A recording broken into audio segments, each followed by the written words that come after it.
FLTV.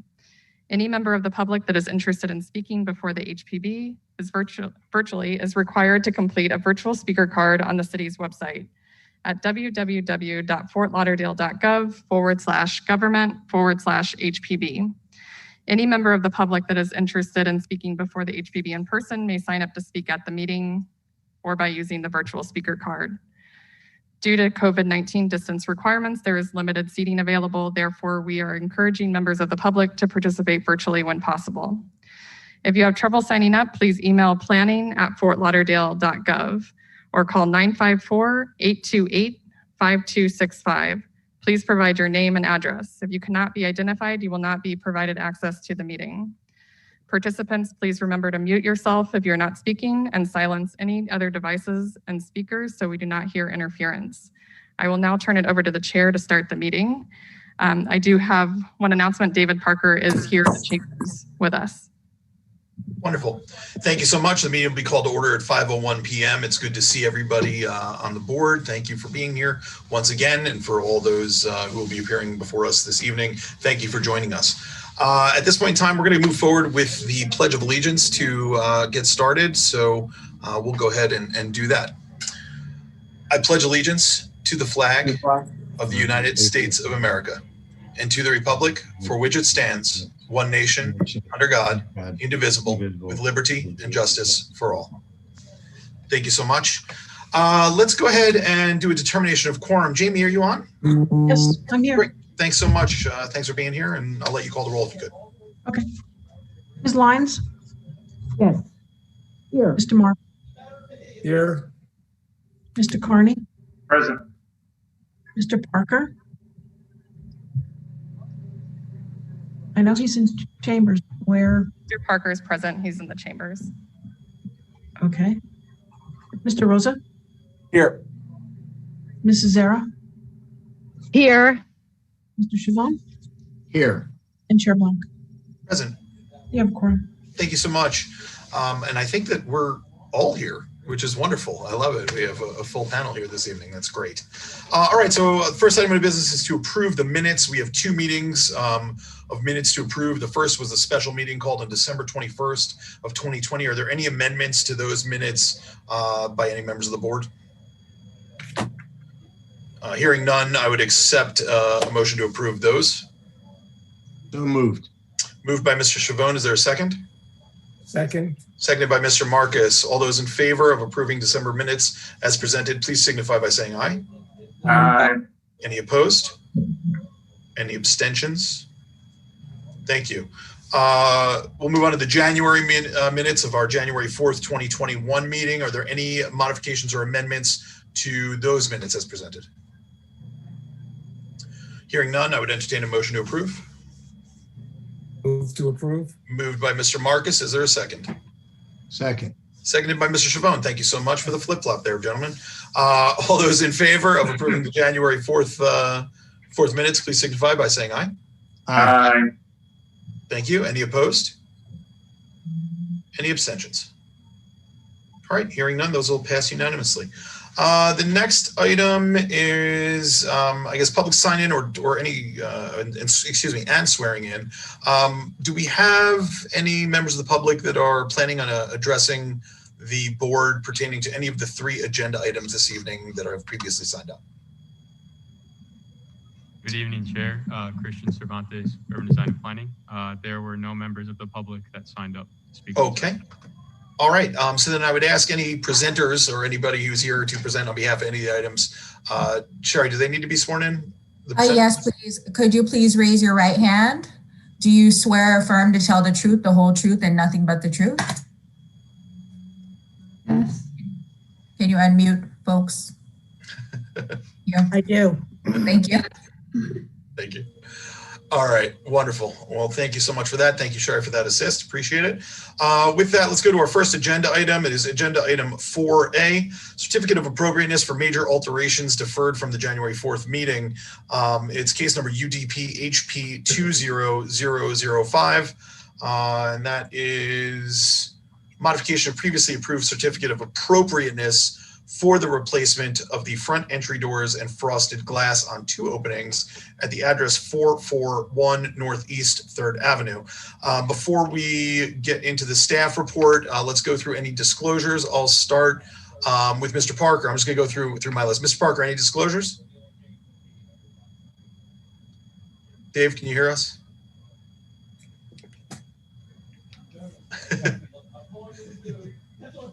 We'll go back to Dave. Mr. Mark. I drove by. Okay, Mr. Marcus drove by. Trish, can you tell us, does Dave have any disclosures as to this item? No disclosures. Thank you so much. Ms. Lyons? I drove by. Drove by. Mr. Carney? Courtney Crush called and left a voicemail with me earlier, and I did not have time to return it. That's Okay. it. Thank you. He also called me, and I picked it up just a few And seconds. also, Okay. Mr. Chavone, any disclosures? I drove by and had a short conversation with Courtney Crush today. Okay. Mr. Rosa? none. And Mrs. Sarah? Veronica, any disclosures?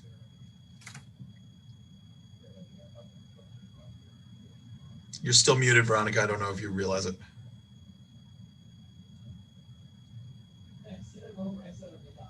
Did we lose Veronica?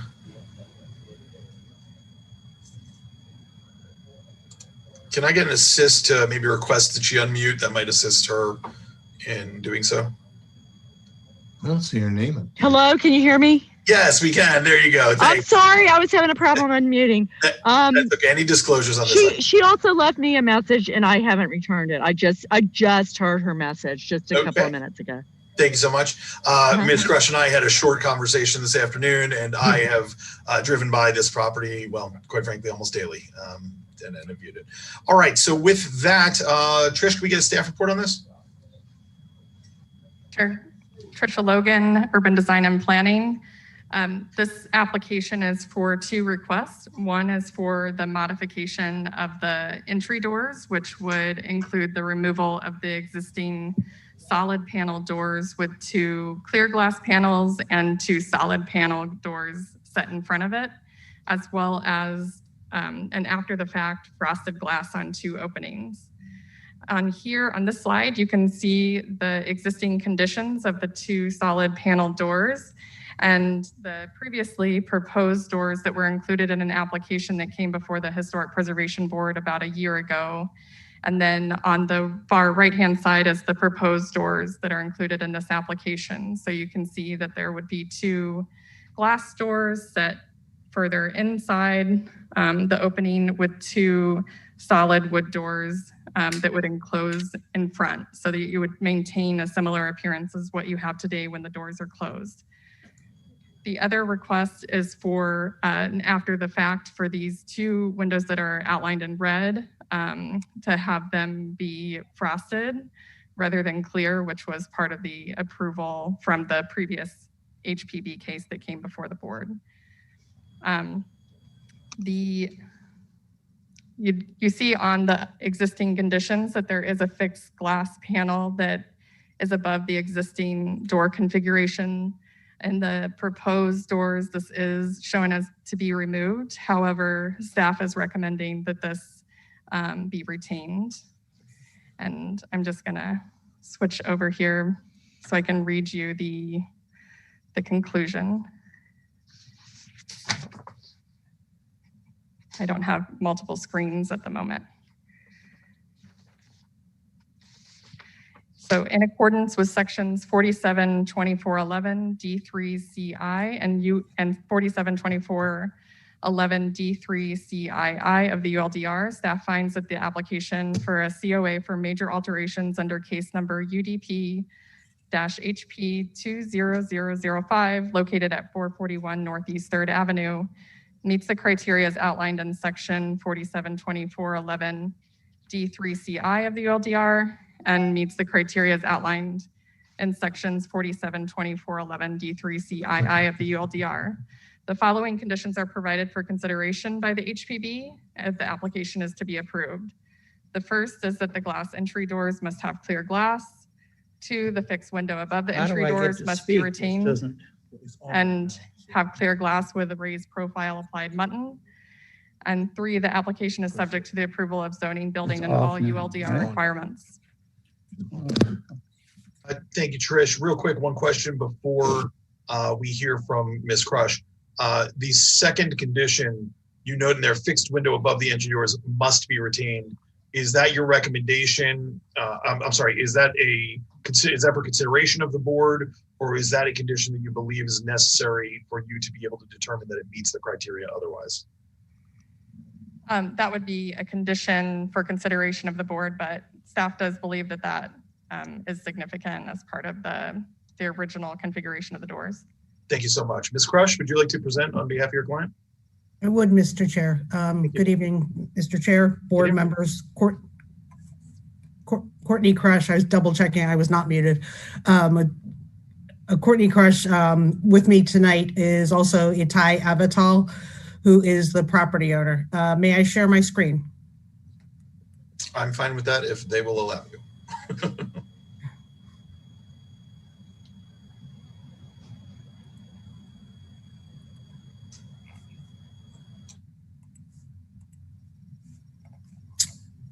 And if I can just check that you're all able to see the screen? Yes, we can see the screen. Oh, okay, just because, thank you, Tricia. Again, as Ms. Logan indicated, this property has been before this board originally when there was consideration of the appropriate protections for the facade of the church on the property. As you can see, it's located north of Broward Boulevard on Northeast 3rd Avenue.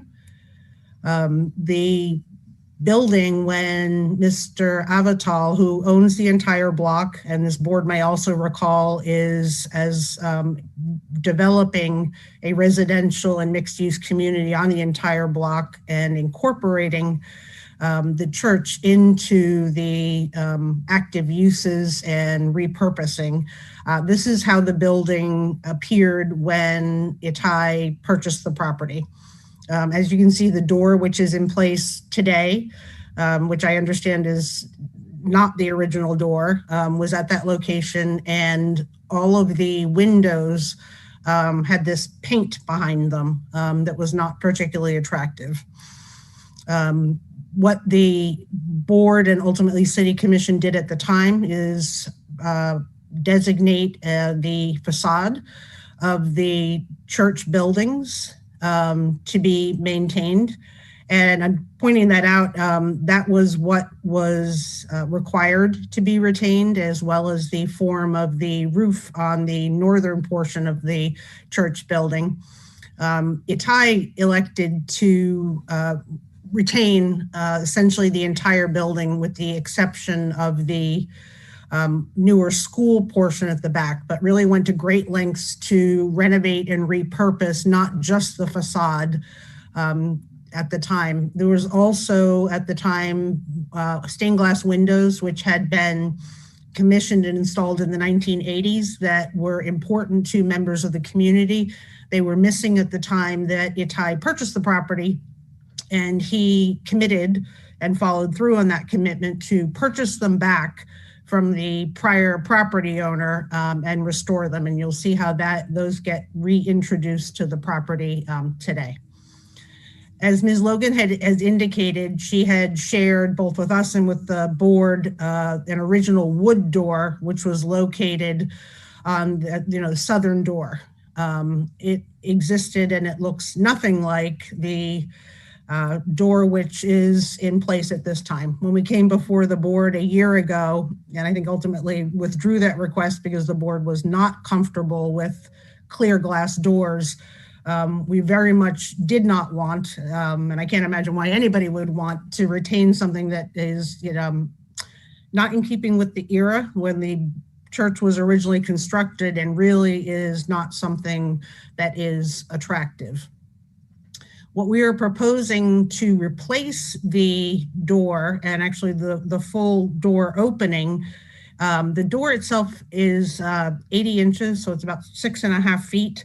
That's a little bit tight for some people. I know I have a door of similar height in my office, and I have well, back when people used to visit my office, it was a challenge for some people not hitting their head as they went through. So we're proposing a 99-inch, we're proposing 2 doors. We heard the board last year.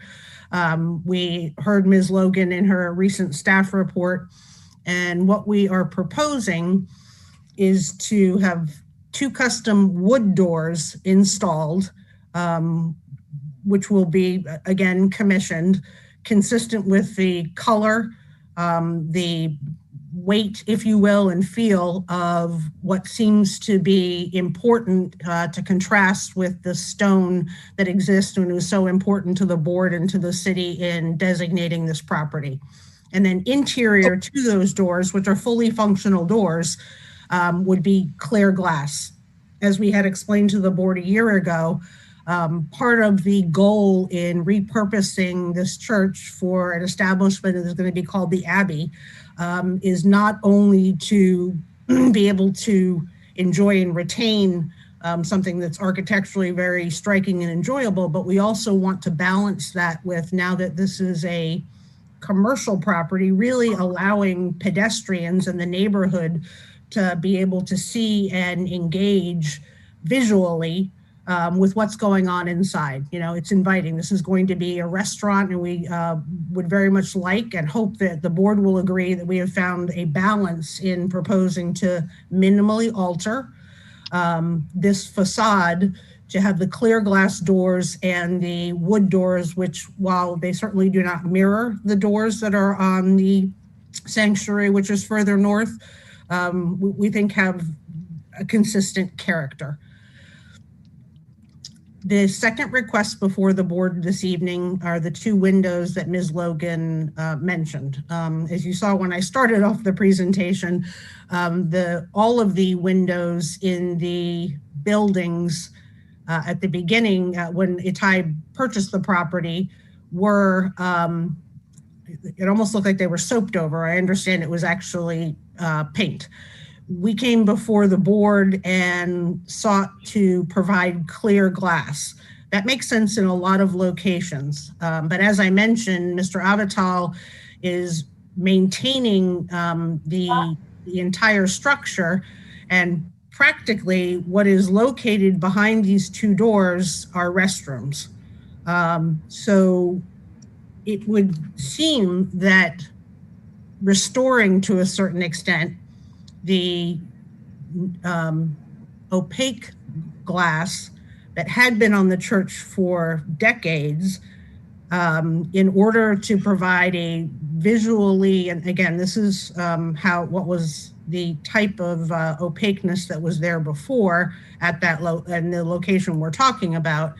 It would seem that providing an opaque, I would say more appealing opaqueness, would serve the appropriate, I would think we would all think, purpose of screening what are restroom stalls from, you know, giving people some privacy, at the same time providing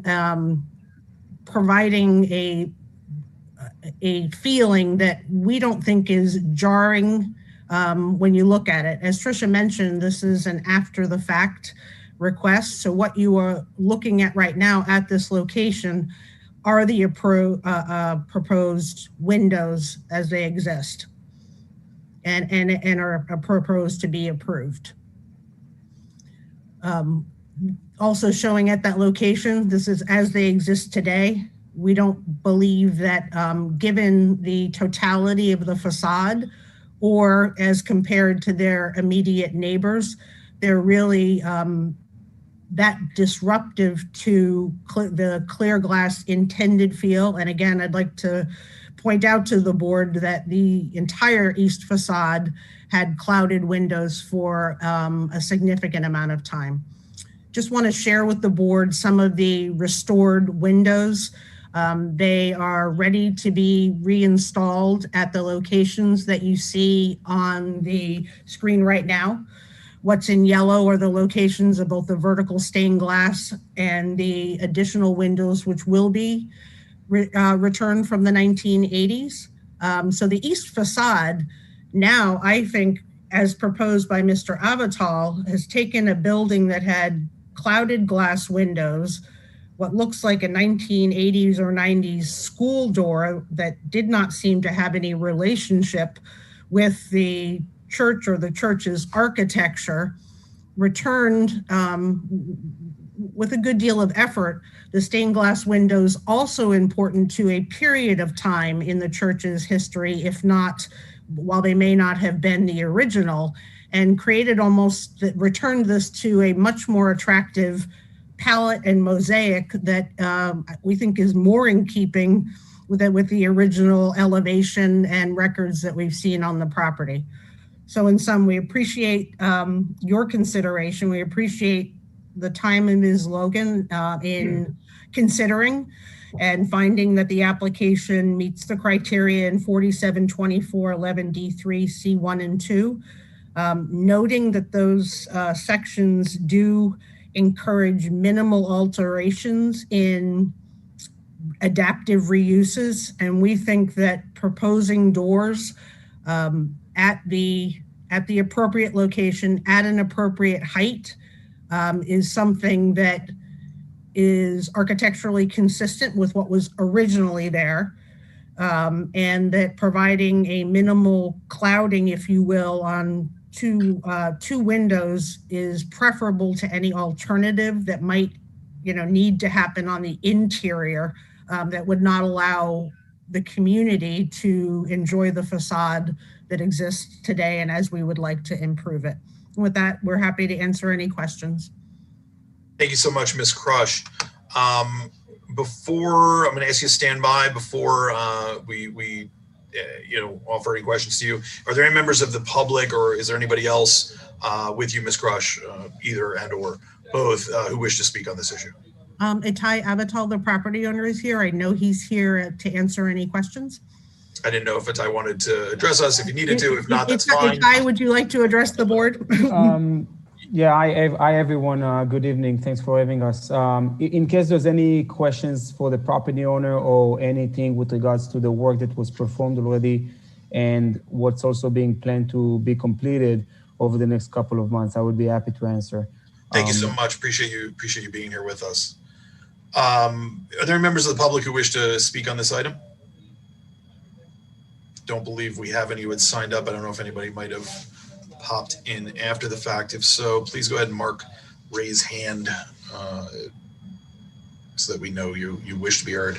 I don't see anybody, so we'll just keep an eye on that. I don't believe there is anybody. All right, so with that, we'll close public comment with the understanding that if anybody does pop up, we're happy to reopen that. Any questions of Ms. Crush or of Mr. Avatal by members of the board? Is there any way, is there any way that you could create privacy on those two windows from the inside?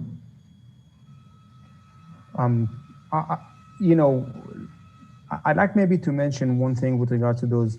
The reason that those two rooms actually became frosted is because, once we signed the lease with a local tenant to activate the space, originally when we first came in front of the board, that space was supposed to be also a retail space. But then after actually signing the lease and having the tenant start to do the work over there, he realized that he was in need of providing additional restrooms, and that was this space was actually chosen for that. So to your answer, even if those windows were to stay clear, we would probably treat them in some fashion in order to provide privacy. So I would feel that this would get us to the same effect from the outside. We've been making a great effort to try to balance everything between the inside and the outside. And as you can tell from the picture, there's really not a big difference. But even if there was Windows treatment to be provided on those restrooms, it would pretty much look very similar.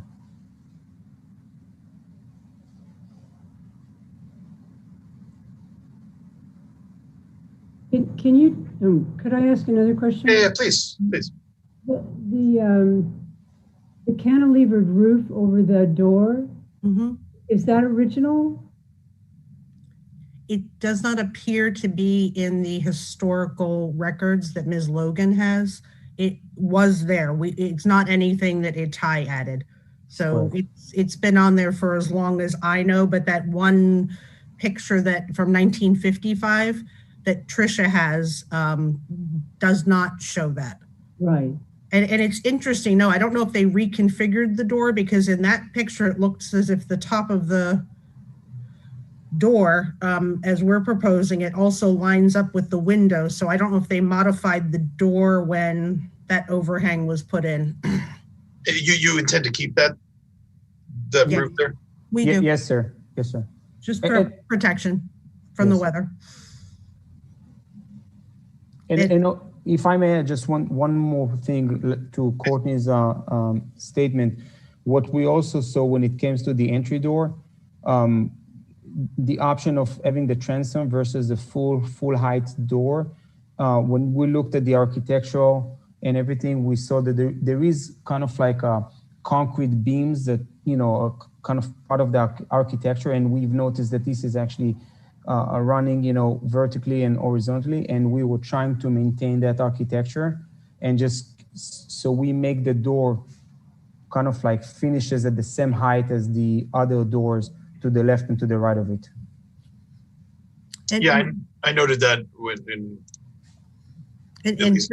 for your consideration, Ms. Lyons, as you were asking about the possible treatment on the inside, Nitai and I did have long conversations about what that could be, and again, thought it would either be similar or less attractive.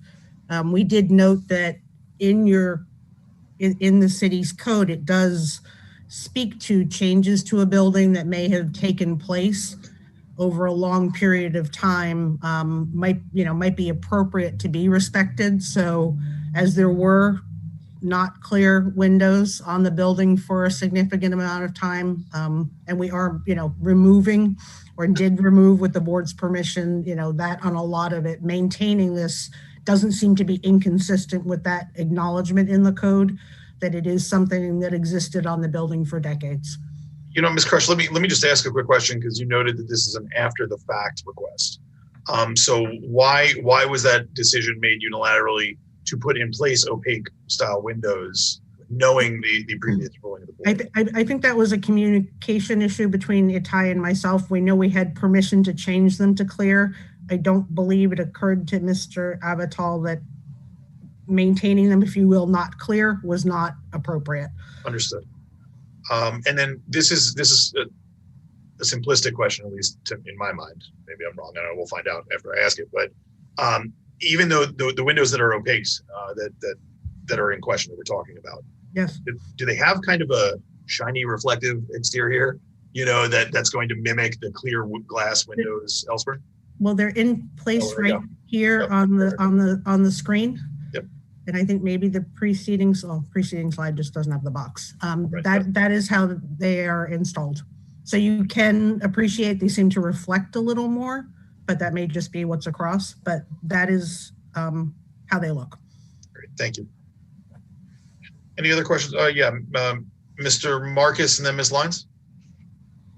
Arthur, you're still muted. I'm not muted now, correct? There you go, you're good. Anyway, I think, all of us on the board really appreciate the trouble that the developer and everyone has gone to for this great building, because we followed this building, excuse me, as it's come before the board in the past. With that said, I have to say, as a historic preservationist, I have some major concerns that I wanted to address. First of all, since the door is up here, the door is beautiful. It's a beautiful modern door, but I don't think it maintains the historic integrity of the original building. I understand what you're doing with the wood doors coming out and then the glass doors behind, but why couldn't the wood doors be a mimic of the raised panel doors that were there originally, and maybe instead of the raised panels, there's little windows inside, which would be more in keeping with the character of the building. I am concerned also about the removal of the clear story window, which is the strip of windows above the doors. Because that looks like it was original on the original drawings. I could understand if there's a problem with the height, because the permit people would certainly get you on that. But there must be ways within that height to recreate a shorter clear story and then maintain the character of what was there. I'm just trying to really look at this building as its historic integrity. And we will also, one of the other things that we as a board members need to realize is every decision we make sets a precedent that will come back to us in future decisions. And this is where I lead to the frosted windows, which I think, after the original application called for clear windows, which is what we did vote on, I find the clear windows very disconcerting in a historic structure. I realize that there are bathrooms behind it, but I would hope that the developer might be able to find a way to disguise, create a barrier there that's not quite so obvious as frosted windows, because that again sets a precedent that we have to look at in other projects when they come before the board. These are, obviously I'm concerned about everything here. I realize that you're trying to maintain the look and maintain some openness, but I would really urge you, and I don't know how the rest of the board feels about this, but I would urge you to look at the historic character of the building and take your cues from that historic character rather than adding frosted windows or adding doors that are obviously not related to its historic integrity. Thank you. Thank you, Mr. Marcus. Go ahead, Ms. Brush. Mr. Marcus, with respect to the doors, and while Itai, as you mentioned, has done a meticulous job in trying to work with the city and use this and renovate this structure or structures in a manner that the city will be proud of as an example of historic preservation. He is open because he's going to have these doors custom made. I know Tricia noted in her staff report that the original doors had panels. If that is something that the board feels is more appropriate, we are not trying to provide modern, that this was our attempt to try to complement and restore. So if there is a different panel treatment on heavy wooden doors similarly situated, Itai is open to having those made, having it designed as you all would guide him as to be more appropriate. And that's something I would go along with, as you're saying. Okay. With respect to the transom up above, understanding it is existing, it does not violate a building code. It is, however, a little bit short for some people to be comfortable. And how high is the doorway? 6.5 feet. Yeah, it has to be taller. Yeah. So, and again, noting the other levels, we think that because it is, panes of glass today, putting the clear glass and then also extending the windows up, which in this perspective, there we go. Too many slides. There we go. At that location, allows it both to be the appropriate height and it just introduces clear glass and an appropriate wooden door. And that is really the only, that 19 inches of transom is the only proposed change to what seems to be, original openings. Itai is not asking to, and would not ask, to recut, modify. And so I think, again, he's tried very carefully to use this space without, and this is a minimal and needed, something for the board to consider. Thank you, Ms. Crush. Let me go to Ms. Lyons, who had a comment or question. Yeah, I was wondering if you have any plans to do anything with the overhang. No, we were proposing to leave the overhang. It just looks so incongruous to the structure as a whole. It's like a white beacon. You know, I just was wondering if you're planning to do anything. I know it's not part of your proposal. No, again, we were trying to. Ms. Lyons, I'm sorry, Ms. Lyons, do you mean as far as like painting it or trying to make it blend in more, or are you talking about actually moving it or taking it down? The original building. Right. Where's the slide of the original building? Do you still have it? I have it on my. I do. There we go. Do you have the elevation? Oh, there it is. There it is. Yep. Yeah, you see it's no overhang at all. And I understand that you have that protect from weather, etc. But it just seems awkward. There are, if I may, there are a couple of things to consider when it comes to that. First of all, we can consider maybe to paint it in a different color that would match better the overall look of the building. But I do have a concern about removing it for the mere reason that we're not really sure what's behind it. I mean, we got a lot of surprises when we actually did the renovation on that building. There were a lot of items that we thought are behind those walls, and when we opened, it was completely different. So my concern is with regards to the structure. I don't know what's really was being followed or not, and I would try to avoid any structural changes to the building. I do, however, willing, of course, to discuss with the board if we want to paint it in a different, in a different color that's going to match the frames of the new windows. Or... I'll be honest, Mr. Avatal, and I'm sorry to cut you off. The paint color is really not a concern of our board. That goes beyond our scope. I just think it was more of a concern and question of Ms. Lyons that I was curious about too, honestly, because I agree with her. The white beacon, I think, is a good description. Jason, just to add on to what you're saying, Jason, perhaps they could minimize the way the canopy now juts out. I mean, if it were painted more of a similar color to the rest of the facade, so I think better. I think that there are two aspects to that. Number one, we of course, because it's not part of the original structure, don't want it to appear as being part of the original structure because we want to have that distinction. But yeah, I mean, of course, it would always look better if it blended more, right? That's always that's the tough balance that Mr. Avatal gets to have a joy figuring out. But I just want to see if there are any other board members who wish to comment or question. Mr. Chabon? Yes, I'm looking at it just a little bit differently than some of the other board members. I'm not looking at these last few things as deal breakers.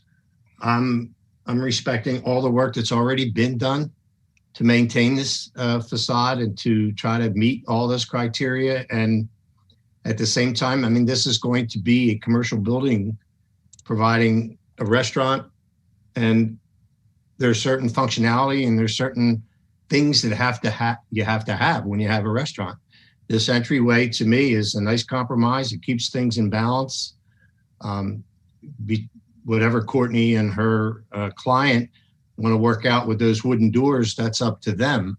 But if that's the only thing that's holding this thing up, I personally don't see the issue for the minimal amount of change that frosted windows have with the scope of the entire building. It really looks beautiful. And to reach out and get that stained glass back in there, that's, you could tell we're working with somebody who's really working very hard to make things the best that they can. And being in the restaurant business, I know how important it is to have clear windows to see who's coming in and going out when you're doing business, any entranceway to any place of business. So there are certain things I think need to be considered in terms of functionality when it comes to the repurposing a historic building into a commercial building. If it were just my vote, I would say go right ahead and break ground tomorrow. I think it's a very nice job, and they're working really hard. So to ask everybody to, whatever wiggle room there is, let them work it out with Trish and let them move forward. Thank you, Mr. Trevone. Any other members of the board wish to comment or have any questions of either Mr. Avital or Ms. Crush? So the only thing that I would say is I tend to agree a lot with Mr. Chavone as well as with Mr. Marcus. I personally, the windows don't bother me. It was really that reflection, that reflective portion that to me would seem to carry the consistency through. I think we all agree there needs to be that privacy factor. With the doors, originally, I was in agreement with Mr. Marcus as to the transom issue. I think that you want to have that consistency there of those panels, but I think practically speaking, the taller doors are probably necessary and they're going to work better here. But I do agree with Mr. Marcus. I think that the wooden doors should more mimic the original panel style of the item. And knowing that Mr. Avital is willing to, work to make that happen on the wooden doors of the outside, even if there is that solid pane glass door on the inside, I think that would satisfy my concerns personally. And knowing that he's willing to do that, I think would be helpful for many members of the board. To really try to achieve everybody's common goals here. But it really is a beautiful building. I'll be honest, I love driving by it and getting excited more and more as I see it progressing and knowing what it's going to become, and can't wait to visit that property when it is finished. You're suggesting, yeah, Ms. Lyons. You're suggesting that the glass and the wood in combination with a revision on the wood is what you would suggest? That would be my recommendation. That's my personal thought, is that the solid glass panel door, I do not believe to be too modern. I think it's just a pane of glass with a door frame. And I think that if the wooden door has the paneling that echoes and mimics the original, that's going to be the continuity, I think, that would really, really kind of blend the two. And Mr. Marcus, you felt that the glass shouldn't be there at all.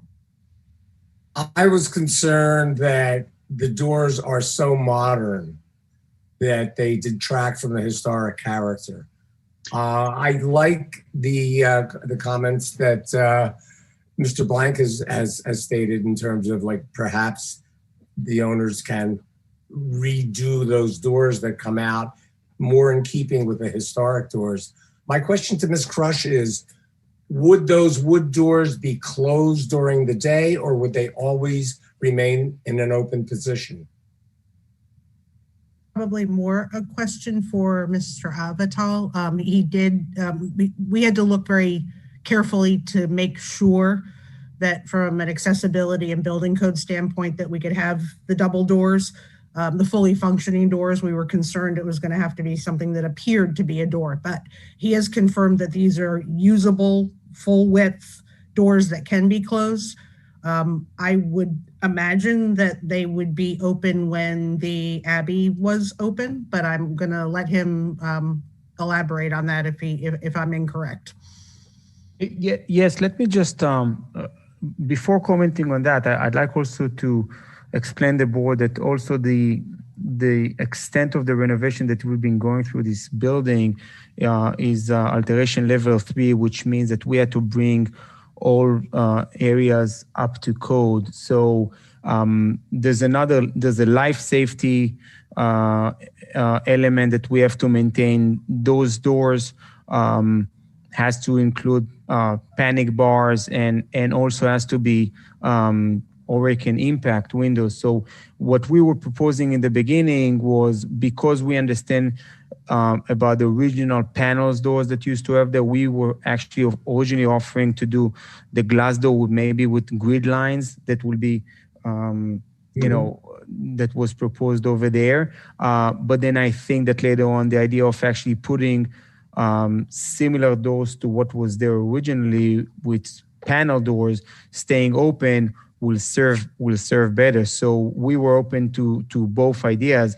But again, the one thing we have to remember is I still have to keep, I still have to go through life safety codes and this is a means of egress, and I have to, keep that. So we weren't really sure how to address those two things between the glass doors and the wood door. So that was the reasoning behind, but we're willing obviously to go with the wood doors that will mimic as much as possible the original drawings that was provided to us by Tricia. Which if I may, just Thank you. I think what Itai is saying is he is willing to have constructed wood panel doors consistent with the elevation shown in the records. That's a good way to put it. There it is. This is Shari. I just have a question because I don't think I heard it. Did you get an answer to your question, Arthur, about whether or not those doors are going to be? I'm sorry, Shari, what was the question again? I believe you asked a question of whether or not the doors are going to be closed during the day, the wood doors. In other words, I believe Ms. Crush said they would be likely closed, but possibly open, certainly when business is open. And Itai, correct, Itai, if that's correct or not correct, let me know. Yes. Yeah, that is correct, because we want obviously to attract and incentivize people to walk into the space and into the restaurant, the retail, and also the offices that are on the second floor. Thank you. All right, Ms. Lyons, and then I'm going to ask the board members to think of any final questions so we can wrap this up. Mr. Blank, are you suggesting that they shouldn't modify the color of the overhang? Because I think that it's very clear from the other components of the overhang that that's an addition to the building. I'm not taking a position one way or the other. I'm saying it would be outside the purview of the board to make such a recommendation. A suggestion, certainly, but a recommendation, I'm be outside of to follow up on. We hear you. Suggested, and that is. I agree, and I agree with you. Let me say, I agree with you, Ms. Lyons. I agree with you, Ms. Lyons. I think there needs to be something done with that. But. And to make it more consistent in terms of color, at least the white part. The rest of it is enough of. I mean, it's inconsistent with the original. But if you want to get in that space, then and you want an overhang, it's obviously an addition, and it will be perceived that way. So I don't think changing the color of the overhang would make that big a difference in terms of people not realizing that it's an addition. I see. Understood. Thank you, Ms. Lyons. I have one more question. Okay, go ahead, Mr. Marcus. For either Ms. Crush or the developer. Are there any other ways that you could treat the glass in these restrooms? Obviously, you can't move the restrooms because that's a little harder. But is there a way to treat these glass from the inside? I mean, can you have clear glass and put curtains on them? I don't know. That. Yeah, I had mentioned that. Or put bushes and landscaping in front of them. I'm just wondering what else could be done. Yeah, I raised that issue at the beginning. And I think, and I'll let Itai jump in, but that treating or putting, whether it's a faux panel or something behind it, while you may have clear glass, you might be creating something that's less attractive. But I'm going to defer to Itai on additional treatment. Looking for one with the lights on. I'm sorry, Veronica, are you trying to ask a question? Otherwise, you're. Yes. My friend restores historical homes, and there's a glass. It's really pretty. It has little bubbles in it, and you can't see through it. It looks historical. It has like a bevel you cannot see. It's beautiful. It's probably more expensive than the one that they're talking about, but I'm very excited about this building, and I think they have done so much working on the historical board and being a resident of Sailboat Bend. This is exciting to me. When they want to tear buildings down and completely redo them, that's where I'm upset. So this is exciting to know that they're trying so hard, and so I'm not that upset about the glass, but I was just giving a suggestion, that's all. Thank you, Veronica.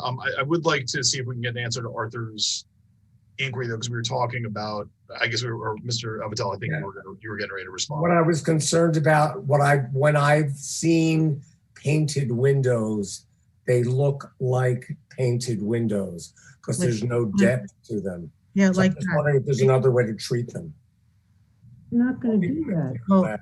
Well, we're not. No, I assume the painted is not what we're proposing. What's on the screen now is what was painted before, which I assume this board would like everyone to run from, as installed right now. Frosted, right? I mean, those are essentially They are. frosted. And that's a picture from today, so you can see that how they look a little bit different than the windows above them. Sure.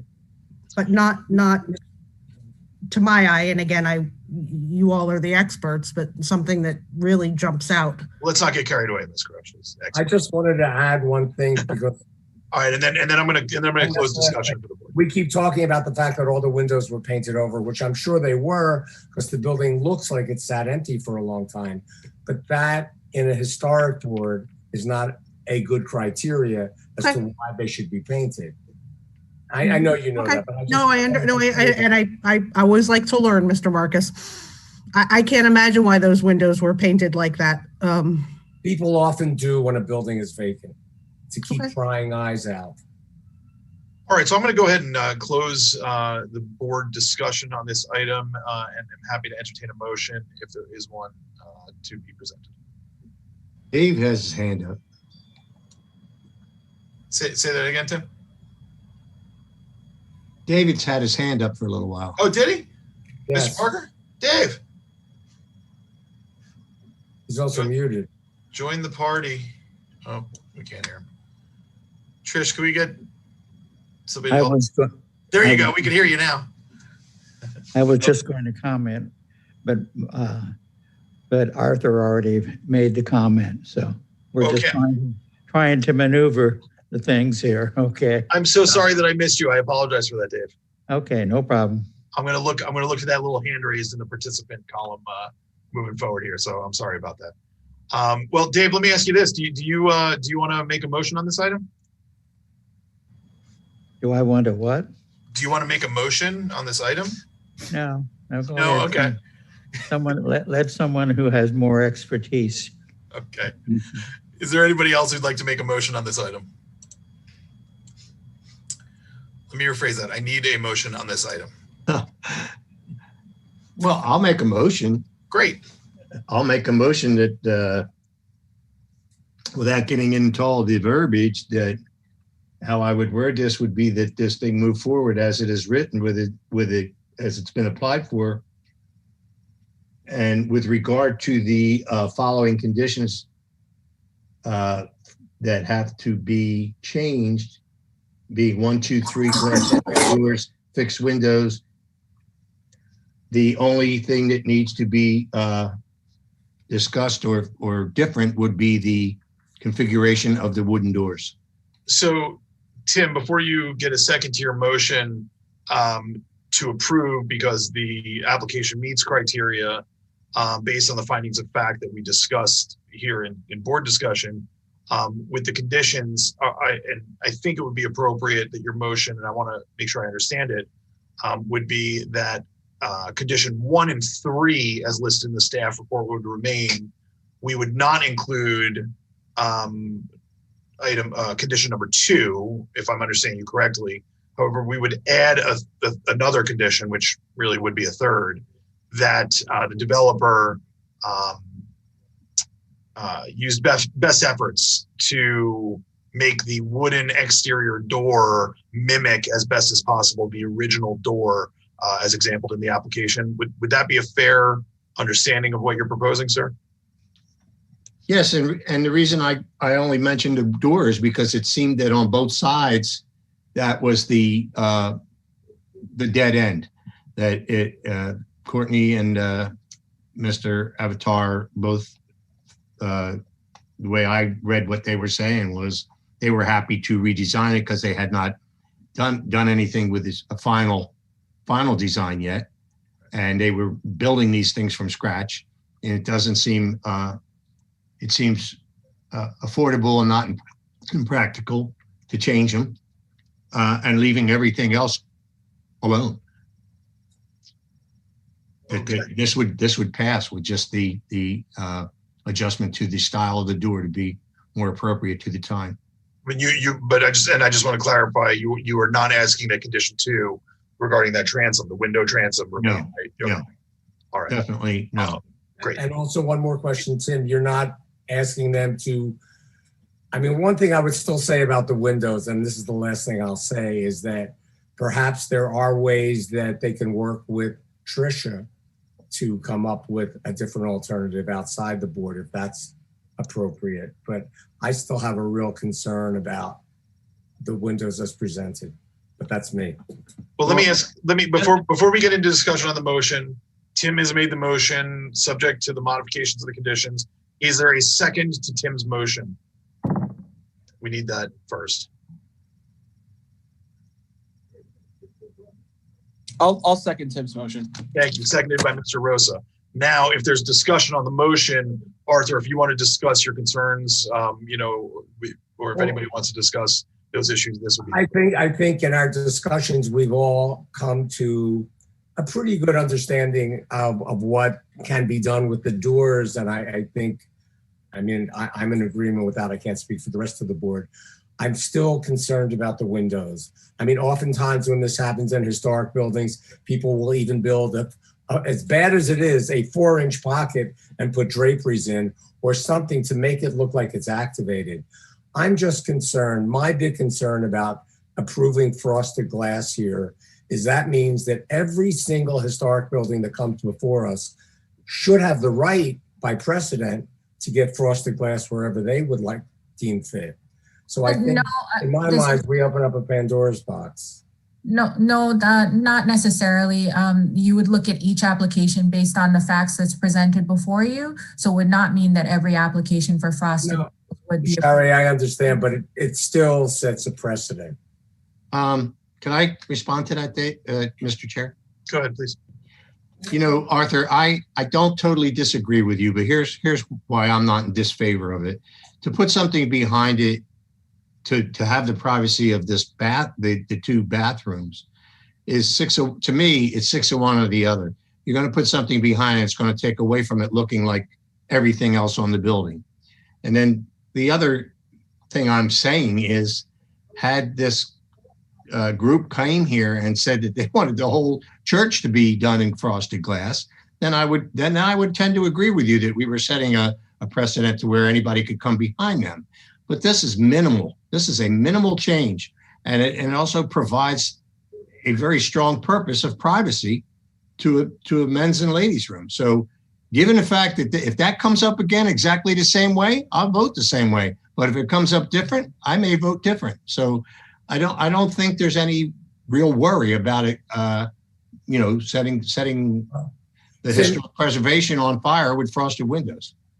Tim, just one comment, and with all due respect, we are the Historic Preservation Board, and we're talking about the way the restaurant operates and the restrooms need to be here, but we need to talk about the historic integrity of the building, and that's what I'm trying to address.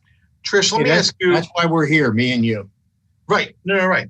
And let me be real clear. I love the discourse of this board for just that reason. We have a really diverse membership on this board, and I think the conversation from all of our angles really allows us to make well-informed decisions. And I appreciate the input from all the members. Trish, let me ask a quick question. In your staff report on this, you note that frosted glass on the front elevation, you say, is not appropriate as it impacts the appearance of the structure. But then you go on to discuss how the design guidelines merely strongly encourage that clear glass be installed at all openings unless it's replacing something other. How do you make those two jive with it not being appropriate while the guidelines simply encourage? Well, that's the language of the design guidelines. They do encourage and discourage different elements, and it's up to the board to weigh these elements as part of the application. So taking into consideration, like Shari mentioned, all of the facts in front of you and the situation, plus the guidelines and the standards that we have to follow, what is the most appropriate in this case? Thank you. Arthur, I have to say, I found myself wavering and vacillating consistently on this issue regarding these windows throughout tonight's presentation, because my first inclination was, why can't you build that pocket and put something behind it to block the vision into the restrooms, right? I think that would be more consistent. However, in looking at the photographs and the way that the windows present, I'm not sure that they are so different such that they are going to be blatantly noticeable, much like the white beacon that is the overhang. And furthermore, they almost blend into the building, right? There's so many other windows around them that it almost, when you look at the facade in its full appearance, it almost blends in. And I find myself going back and forth here because I hear what you're saying fully, and I agree, at least in some part, if not strongly. But I'm not sure that that concern on this project is enough to, having nothing to do with the purpose of the building, simply for the appearance. If it detracts enough for me to vote against, I don't know, but that's kind of where I'm struggling right now. Tim, I'll add one thing. These, I gather these are the windows that are up now, the frosted windows, or no? Correct, yeah. That is correct. After the fact. At night, when the building is illuminated from within, that is when you'll notice a much bigger difference. So, yeah, and that's a great point. That's a great point. And, you know, my question is, well, I guess would that be more apparent if it were black because there were curtains behind it as opposed to being illuminated?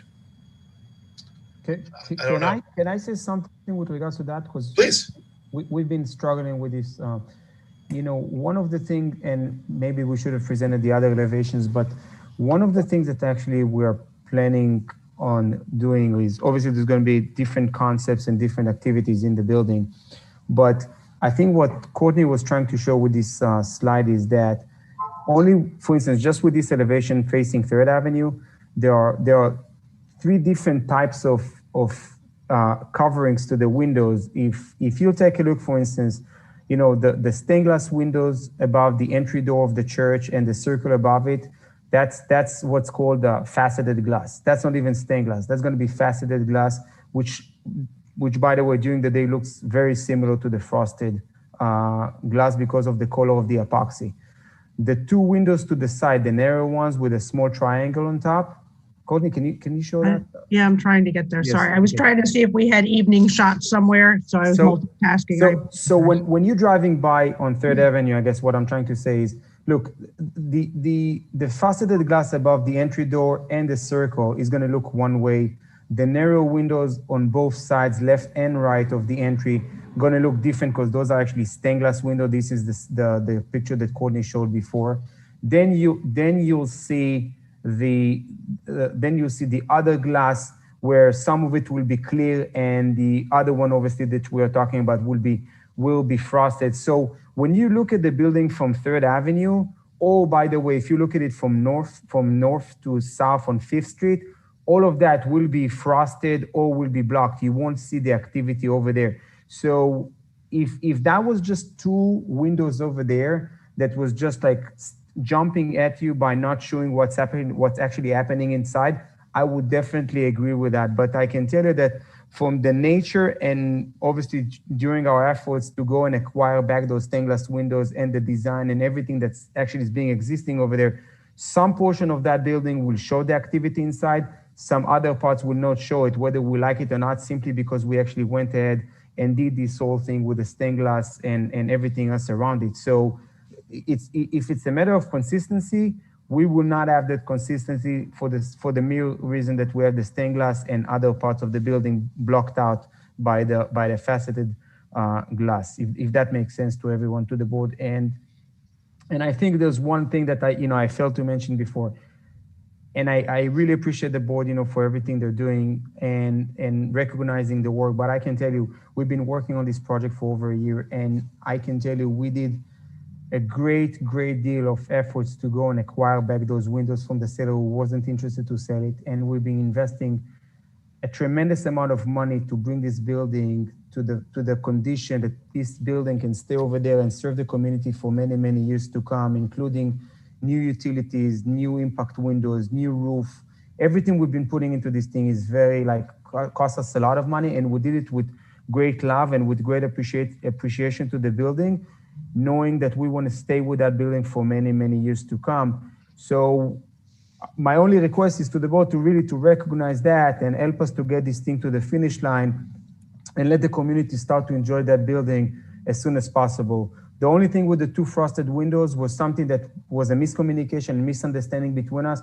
But even if we were tomorrow morning to remove that frosted glass and put clear glass behind it and put blackouts behind it, it will look the same, whether we want it or not. And I think for privacy reasons, when I'm going into restrooms in a public place, a restaurant or something like that, I'm not sure that I would like to see somebody, looking at me or, thinking that somebody can look at me when I'm getting out of the restrooms.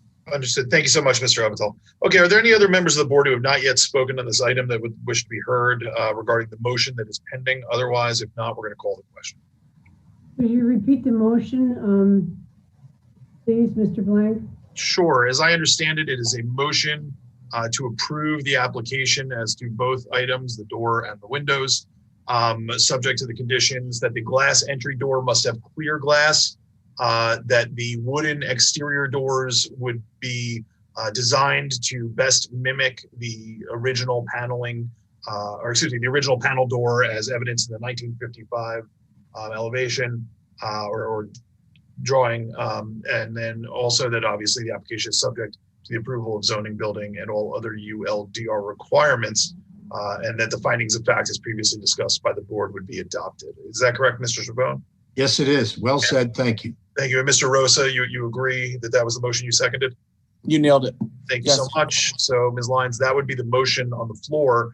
And if there are no other members who have not been heard, who would like to be heard, then I think we're going to go ahead and call the question, but I'll give an opportunity for the board members to speak up.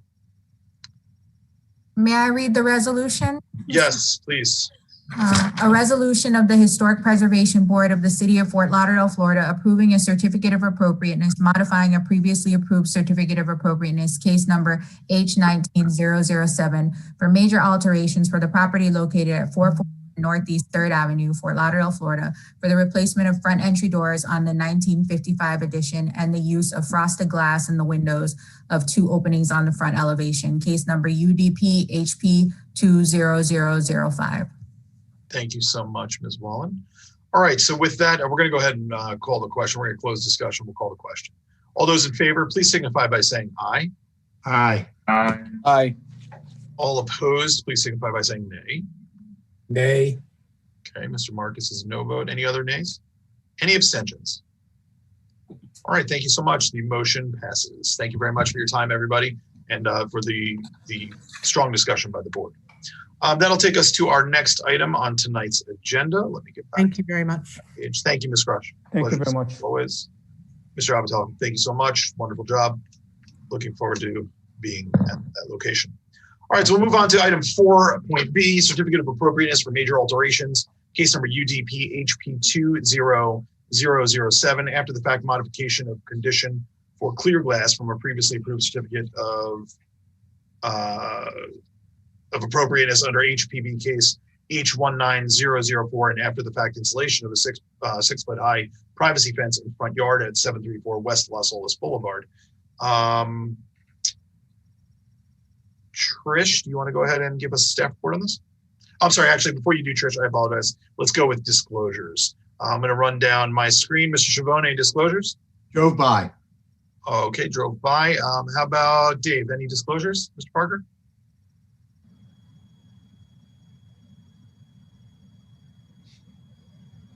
I'll give you an opportunity to figure out that button if you can. Yes. Yes. Okay, there we go. We got you now. What are the disclosures, Mr. Parker? What are the disclosures? I can't hear you. I'm sorry. Any disclosures as to this item, the second item? Go to the property. I'm sorry, one more time? I did view the property. Okay, thank you so much. Gotcha. Ms. Lyons? I drove by the property. Thank you, Mr. Carney. No disclosures. Okay, Mr. Marcus? No disclosures. Mr. Rosa? Drive by. Drive by. Ms. Cesaro? Ms. Cesaro? He's on mute.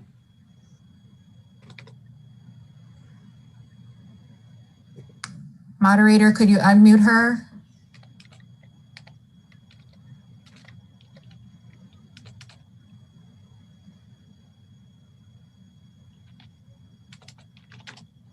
While we're waiting, I have no disclosures. Moderator, could you unmute Ms. Cesaro? I think they can only request. She has to actually say, I will unmute. There we go. Oh, and she's muted again. Did we lose her? Looks like we lost her. All right, Mrs. Oh, then she's back. Veronica? You with us? There you go. No, I don't have any disclosure. No disclosure. Okay, no disclosures. All right, thank you. Go ahead, Trish. Let's do the staff report on this. Good evening. Are you able to see the screen? There we go. This item is for two requests. One is for an after-the-fact installation of a 6-foot high privacy fence in the front yard, and a modification from the previously approved certificate of appropriateness under HPB case number H19004 for the change from clear glass to a tinted gray glass. This property is located on a corner lot facing West Las Olas Boulevard and Southwest 8th Avenue, and the fence that was installed is placed parallel to Southwest 8th Avenue. It's a 6-foot high privacy fence that is placed just behind the porch opening. And you can see that in the photos that are there. There's also partially an existing chain link fence that runs along West Las Olas Boulevard. And then the other part of this request is for the actual glass in the windows. And so just like with the last application, typically the clear glass is requested and is most appropriate. However, in this case, it's already been installed and the applicant is requesting to retain that. The applicant is here in the chambers with me. So he will be speaking at the podium, but I will go ahead and read the conclusion for you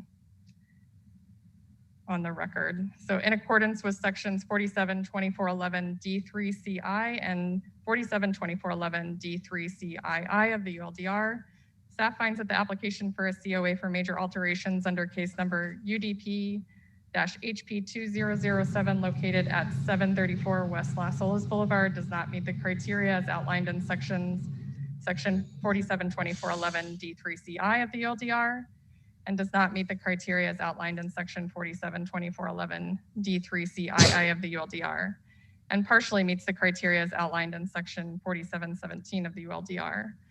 The following conditions are provided for consideration by the HPB if the application is approved. One is that all glass shall be clear with the option of low E, and 2, this application is subject to the approval by building, zoning, and all other ULDR requirements. And I forgot to mention our design guidelines actually state that that fences that are in the front yard are limited to a height of 3 feet with a visibility of 30%. And that visibility factor is also mentioned in the Sailboat Bend Historic District Ordinance. And then I'll let the applicant speak. He can step over to the podium if he'd like to introduce himself. Great, thank you so much. I would ask the applicant to first state his name and address on the record, and then just confirm that he has been already sworn in. He or she, excuse me. He. I also have some photos that he sent me earlier, so I will bring those up for the Great, board thank you. well. Okay, my name is Michael Orris. I live at 734 West Las Olas Boulevard in Fort Lauderdale, Florida. I am the owner of the home. Great, and were you sworn in previously, sir? I was not. I had trouble getting on Zoom, so I had to rush over. Okay, well, we're glad you made it. Thanks for joining us. Do me a favor, go ahead and raise your right hand if you could, and our city attorney is going to swear you in. Do you swear or affirm to tell the truth, the whole truth, and nothing but the truth? I do. Thank you. Wonderful. Thank you so much, sir. You can go ahead and put your hand down. Oh, you already did. It's just a little lag in the video. All right. So the floor is yours, sir. Go ahead and please feel free to let us know whatever you'd like in regards to your application. Where would you like to start? Because there's two separate entities, and I think maybe we're windowed out. I don't know. It's your application, sir. I'll let you be the driver. Okay, so for me, I'm going to start with the windows. I do find this to be a bit embarrassing. We went ahead about a year ago to be approved. We went ahead with the approval of the clear glass. When we went to purchase and do the purchase order with the contractor, our plans even did state clear glass. Unfortunately, I don't know what the mix-up was. Even on the purchase order, it does say clear inner glass. So when they came, although they were delayed by about 6 months secondary to the pandemic, and then the need for the custom windows that face West Las Olas, we were probably about 6 months in after what we were supposed to get the window delivery. So when they went in, they looked great. I thought this was it. Having never owned a home with impact windows, it looked clear to me. So we went ahead. It matched the windows that were in previously in the house, as well as the surrounding structures, neighbors and such. So I never thought anything of it. It wasn't until it was brought to my attention because of the issue that I was having with the fence that these actually fell out of code enforcement. So now I'm stuck with a house full of windows that aren't approved by the board, although to my eye and to the neighborhood, they fit perfectly in with it. That's some of the photos that Ms. Logan has. Is I went on a tour today of the neighborhood just to kind of look to see about the neighbors, and even the historic fire station that's located at, I think, 11th Street on West Las Olas has the same color windows that the house currently has. The other thing, and we'll touch on that as far as with the fencing, is the security that I have. It's a very busy intersection. I'm at, basically the cross section for most of the city employees and the police, as well as foot traffic. The house, as you see, is a single story with ground level windows, and the people can peer right in to the house without any impediment. It is very large windows, and it does allow to be seen into everything in the house. I have a 16-year-old daughter that I don't really want her to feel that she can't be free in her house. Same thing with my wife. We've already had several trespassers come up to the house, as will be evidenced in defense of the fence that's going up. But those are kind of my concerns with it. I've incurred a tremendous amount of cost overages considering with this, and I just don't know if I'd be able to even do anything more if I have to replace these windows. Not only would it require window replacement, it would require the breaking of the stucco, replacing that, repainting the house. I'm already about 9 months past our original due date, and I just can't afford anything more. I know that's not really the concern of the historic board, but it is real life, and it's something that I'm faced with. So that's, I think, what I have as far as my defense for why the windows are there. One, it wasn't really by design, but now that they're there, I'm hoping that we can come to an agreement that it would be worth keeping. Thank you, sir. I appreciate you being here tonight to speak on behalf and in support of your application. I just have a quick question before I turn it over to the rest of the board. And I want to make sure I understand here. When the windows were delivered prior to being installed, you're telling me that you didn't realize that they weren't clear?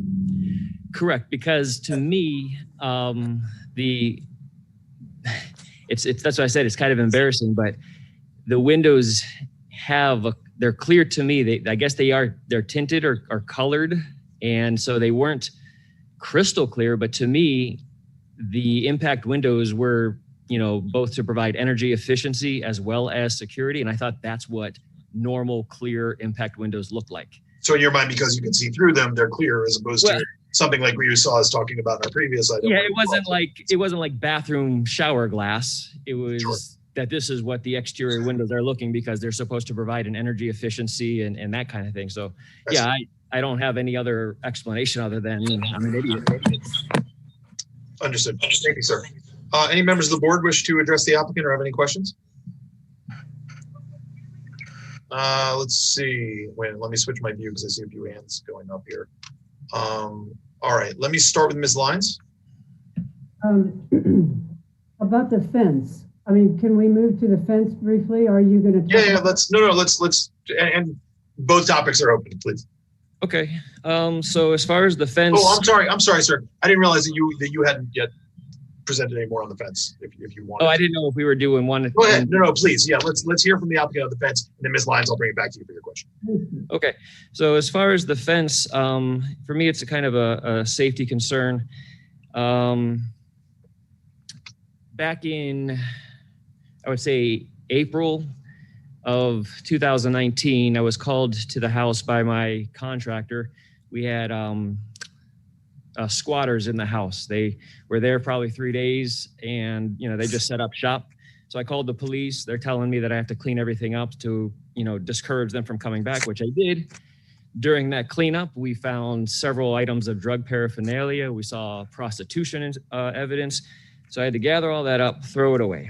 So at that time, the house had a dilapidated chain link fence that was kind of falling down, and then a wooden fence that ran across the front facade of the house. And that was not even a deterrent for them. Fast forward to August of 2020, my wife was at the property doing an inspection when several men came up to the house, kind of peering in and basically trying to go through the backyard. Frightened as she was, she called the police. They realized that someone was there, so when the police showed up, no one was actually there. But we did file a report, which I submitted in the application.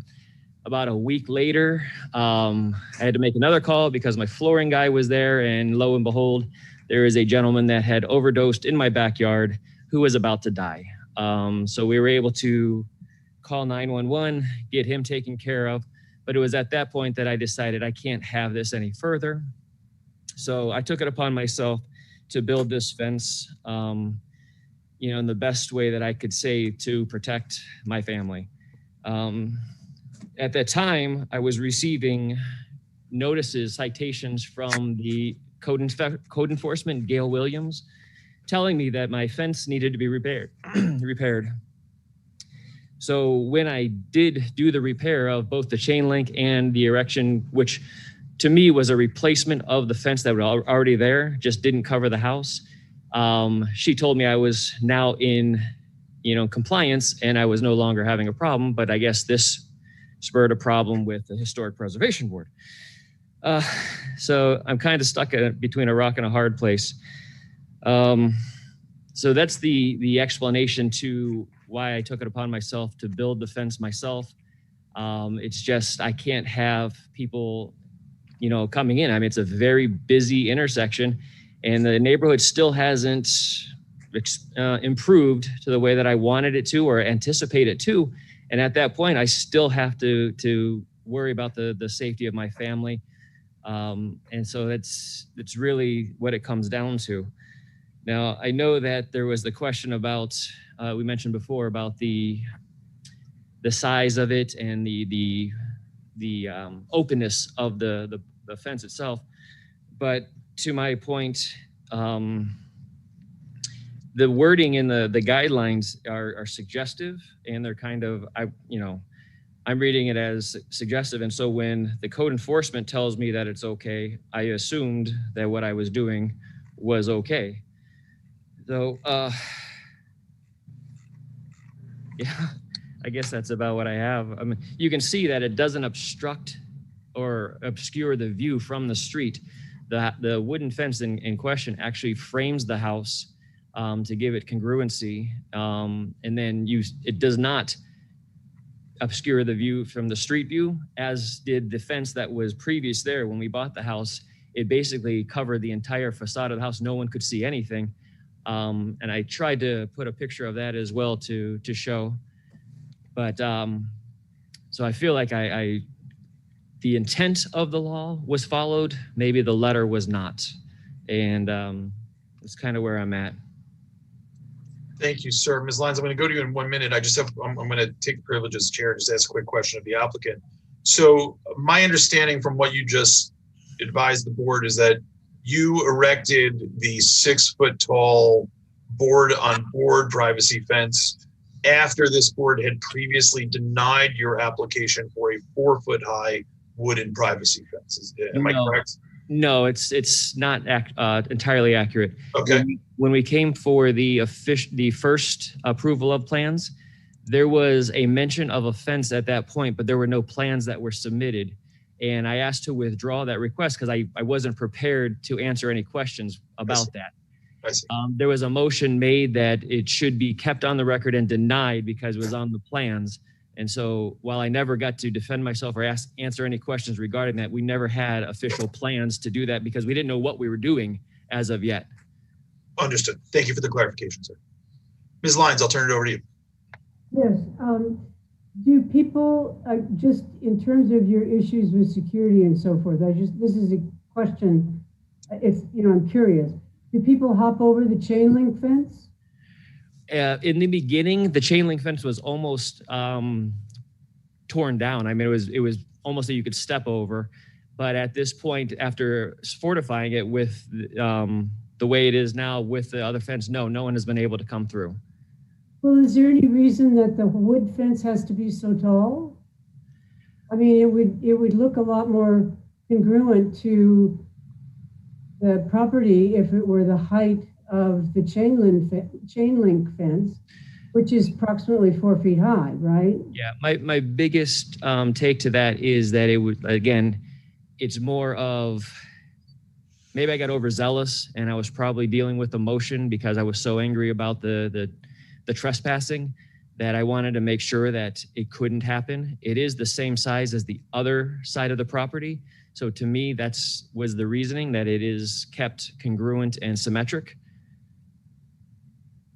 I'm sorry, the fence on the other side of the property is original and high? Correct.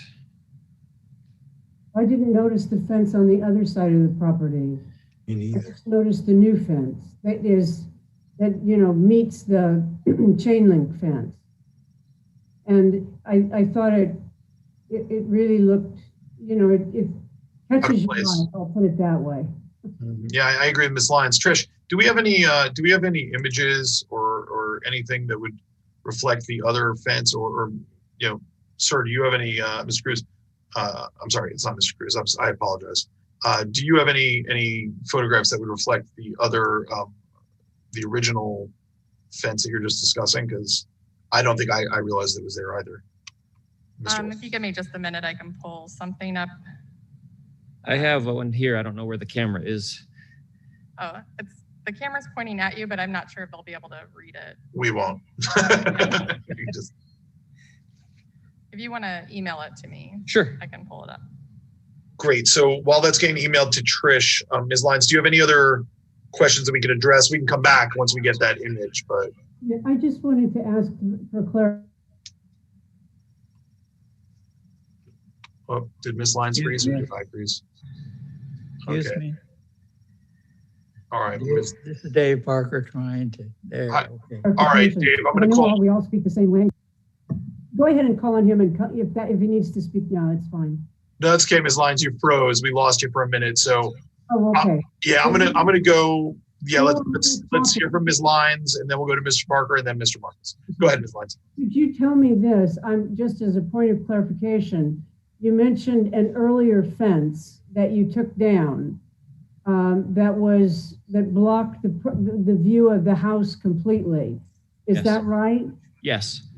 And how high was that fence? That was at least 6 feet. I'm 6 feet and it was taller than I am, but I'm going to say that it was 6 feet. And was it pretty much flush with the facade of the house, or was it closer to the curb? No. So the house, there's the property, the house, and then there's a 3-foot cement walkway.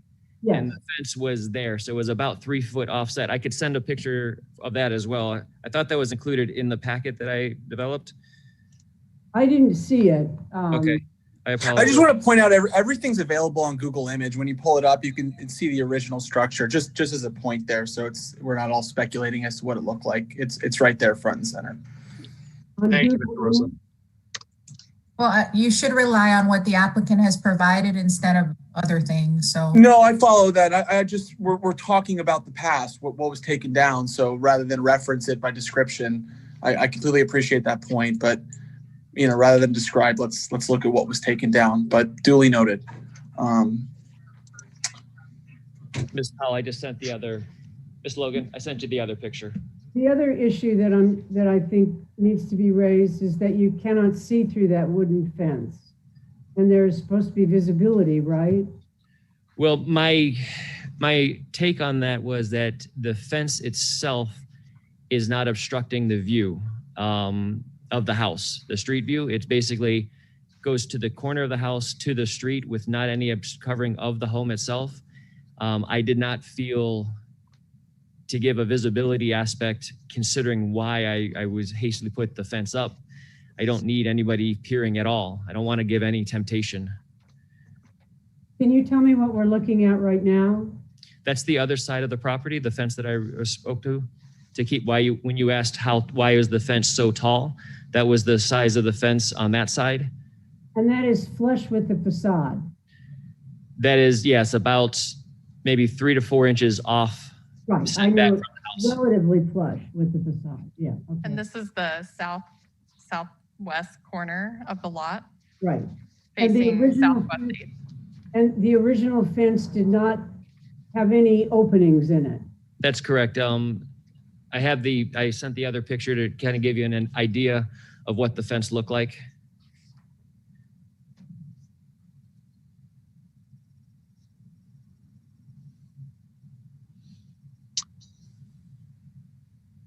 All right, Mr. Parker, let's go to you.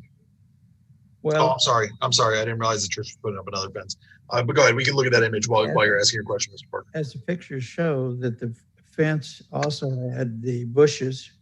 And the thing that bothers me in the sense is that this wooden one, the new wooden one, and you talked about privacy, you now just have a linked fence traveling that's parallel on Los Olas.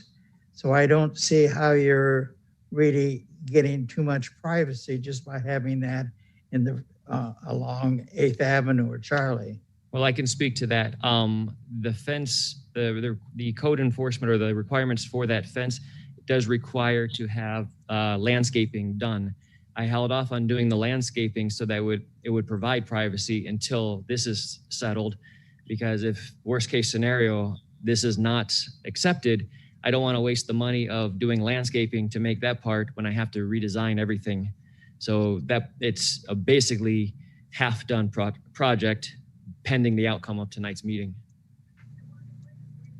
The original fence that you just showed us that was removed, it seemed that it had certain areas through which you could see through it. Am I correct? Actually, no, I just don't have a picture that shows the whole front of the house, but it basically ran from the side of the garage all the way to the front door with 2 gates on either end that you would enter the property from, but there was no visibility or no place to see through. Thank you, Mr. Marcus, and then Mr. Rosa. Mr. Marcus, you're muted. Hello, I have a few questions. And this is a question that we failed to ask the previous applicant. Why is this after the fact? Did you have to get a building permit to do the fence work? Certainly had to get a building permit to do the window. Yeah, so I did not know that I needed a building permit for the fence. I assumed that the fence was already there, so I was making quote unquote repairs to it. I did not know that I needed it, so it was actually built. And then Hector Suarez of the permit building is the one that brought it to my attention, which prompted this building permit owner builder application. Right. That was my question, because I wanted to make sure that the so-called process is working, where when you do apply for a permit, somebody tells you, hopefully before the fact, that there's historic resources involved. Yes. My big concern is with the fences. I am concerned about the glazing, as I was in the previous project, but I don't think that really detracts from the historic integrity of the house. I'm concerned about the fences because there's at least 3 different types of fences that I can see on the property. There's a vertical wood fence, there's a horizontal wood fence, and then there's the chain link fence. This is very concerning to me, and besides the fact that it's not according to what the guidelines should be. I can understand, I was going to suggest landscaping, so I'm glad that that is a part of it. But what could be done to make the outside of the house look better? May I correct you for one thing? There aren't 3 different types of fencing. There's the 2. The vertical wood fence was what was present when we purchased the home. What is now there are the 2 horizontal wooden fences that frame the home, and then the chain link fence, which unfortunately is there secondary to cost, to build a wooden fence, but also it was already there, which I don't have the time nor the resources to fix that or change that. So that was there when we bought the property. We kind of reinforced it, and my plan is just to keep the landscaping to provide the privacy that's required. If needed, I can landscape the front of the wood fence as well. I have no problem with that. But I said, like, my major reasoning for it is just the safety of my family. I can't tell you how unnerving it is to have people peer into your house, especially with the hours that I work. I'm not there. I work nights, I work weekends, I work days. And so if I'm going to leave my family there, I have to go away knowing that they're comfortable and safe. Thank you, sir. Mr. Rosa. Make sure I'm not on mute here.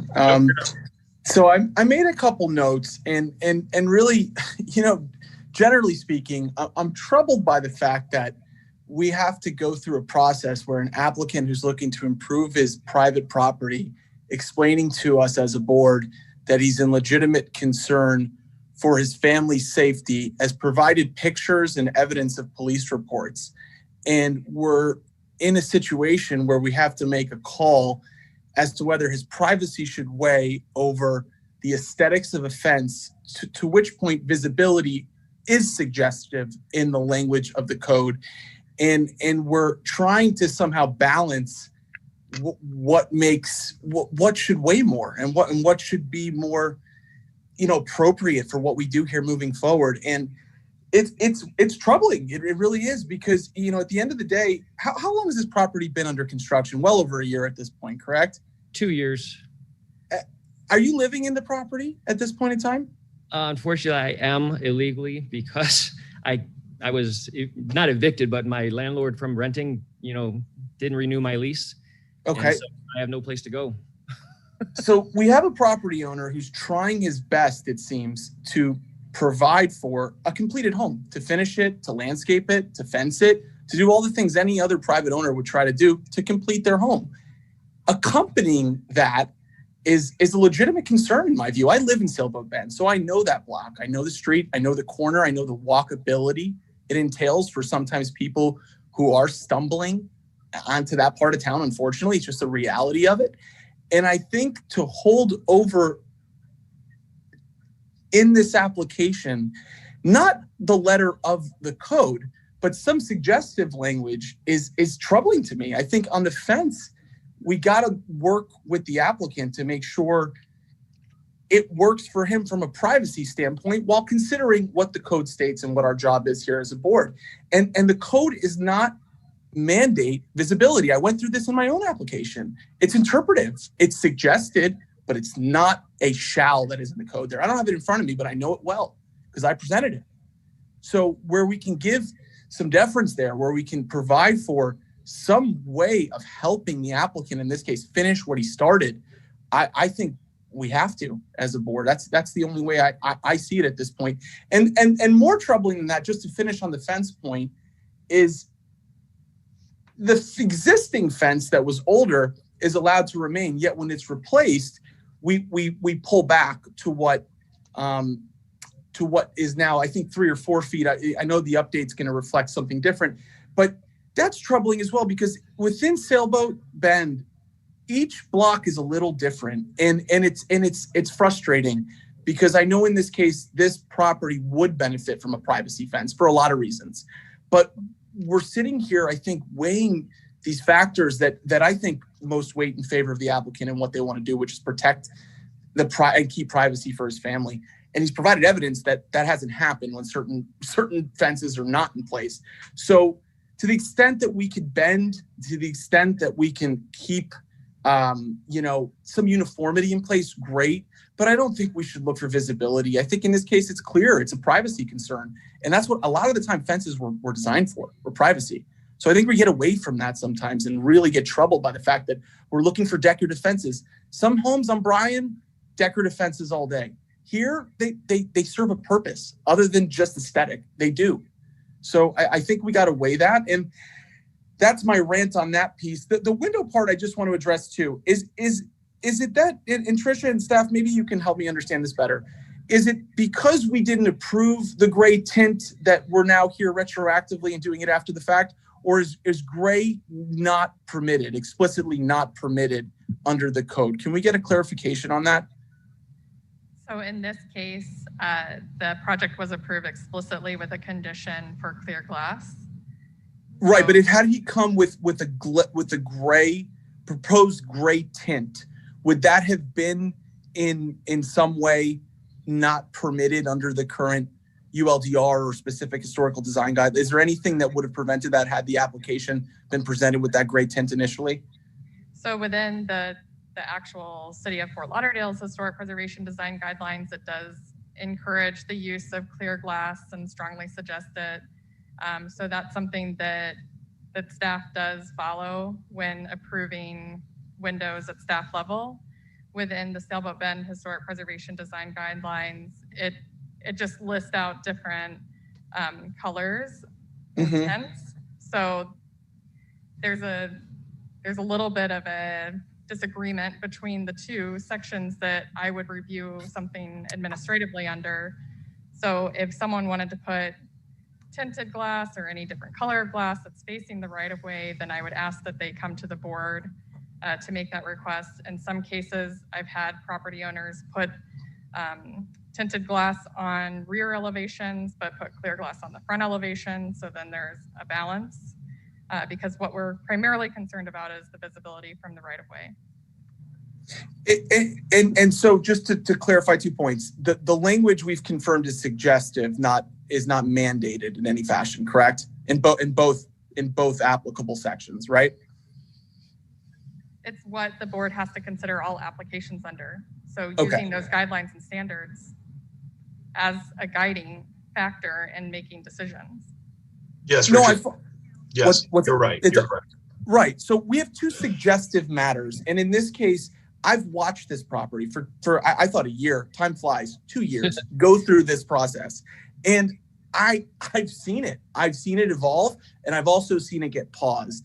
And I would do everything, and I would implore the board to do everything in their power to allow the applicant and his family to finish what they started. Not only would it be better for the neighborhood at large, but it would be better as a precedent for the board to realize that we're going to move forward on a notion of practicality in this case. It can't be that we get this stuck in this circumstance because the owner's admittedly making some mistakes and admittedly has shared with us very private details of his own life where he's had a trespasser. And frankly, that could have gone a lot differently had he been there when that happened. So I think we need to do what we can to lean on the side of being a little bit more liberal in how we perceive what is being done and under what applicable code, and knowing that it's suggestive that we allow this application to move forward with the tint, with the fencing, had it not been the case where it was there previously, that we look at it through an exception in this case to allow it to remain based on where it's located. And I realize that's a little bit dangerous, but I think in this case the circumstances allow for it to be done. Thank you, Mr. Rosa. I'm going to come back to the board. I know Ms. Lyons wants to address some things. I want to be heard, but one thing I realized is we did not ask if there was anybody here from the public that wished to comment on this issue. And I do want to open up to public comment first. I don't believe we have anybody here, but I just wanted to make sure. Is there anybody from the public who wishes to be heard on this item? Chair, there's no one signed up from the public to speak. Thank you so much. Okay, so we'll close public comment at this point. Coming back to the board, Ms. Lyons. Well, to address what Richard just raised, we're confronted with this all the time, and that is why I, was thinking that our discussion about the regulations and adopting the new things that Trish and so forth presented several meetings ago needed to be discussed. Because I walk through Sailboat Bend all the time, and the inconsistencies of the requirements for, fences, all kinds of things are so apparent to me. And, we're dealing with exactly that issue. For me, it would make sense to me if the owner would extend that 6-foot fence all the way around the chain link fence, if he could possibly afford it. Then he'd have complete privacy. And his backyard would be invisible from the street. And, the front would be protected, relatively speaking. And I didn't see the property before the renovation and what he's done to it, but it's really a beautiful structure. And the incongruities of the fences bothered me, but that could be easily remedied in the future. And that's why I think as a board, we need to discuss these things so that we are progressing on a consistent basis to address the issue that Arthur raised a minute ago on the first property. And that is, we make exceptions, and then are we just going to have meetings in which we make exceptions all the time? I'm happy to do that because I think each property is individual and has its own problems.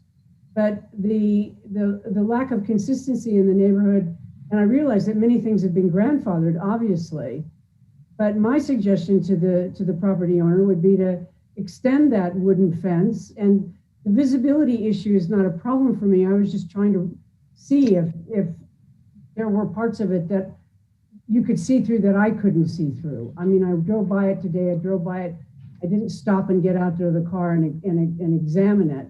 And I hadn't noticed the fence on the right side of the property. But my suggestion would be to extend that fence all, to the place where the chain link fence is, so that it had a consistency about it. And then it would look like an addition that you knew was an addition. It wasn't original to the property. And in other words, I sympathize with the owner and think he's done an excellent job with it. But I think we're between a rock and a hard place a lot in what we consider. Thank you, Ms. Lyons. Trish, before I move on to the other board members, let me ask you a quick question. As it pertains to the fence, is the issue, aside from height, is the issue the fact that the boards are horizontal as opposed to vertical? Is that the issue that would cause it to be partially not in agreement with the code?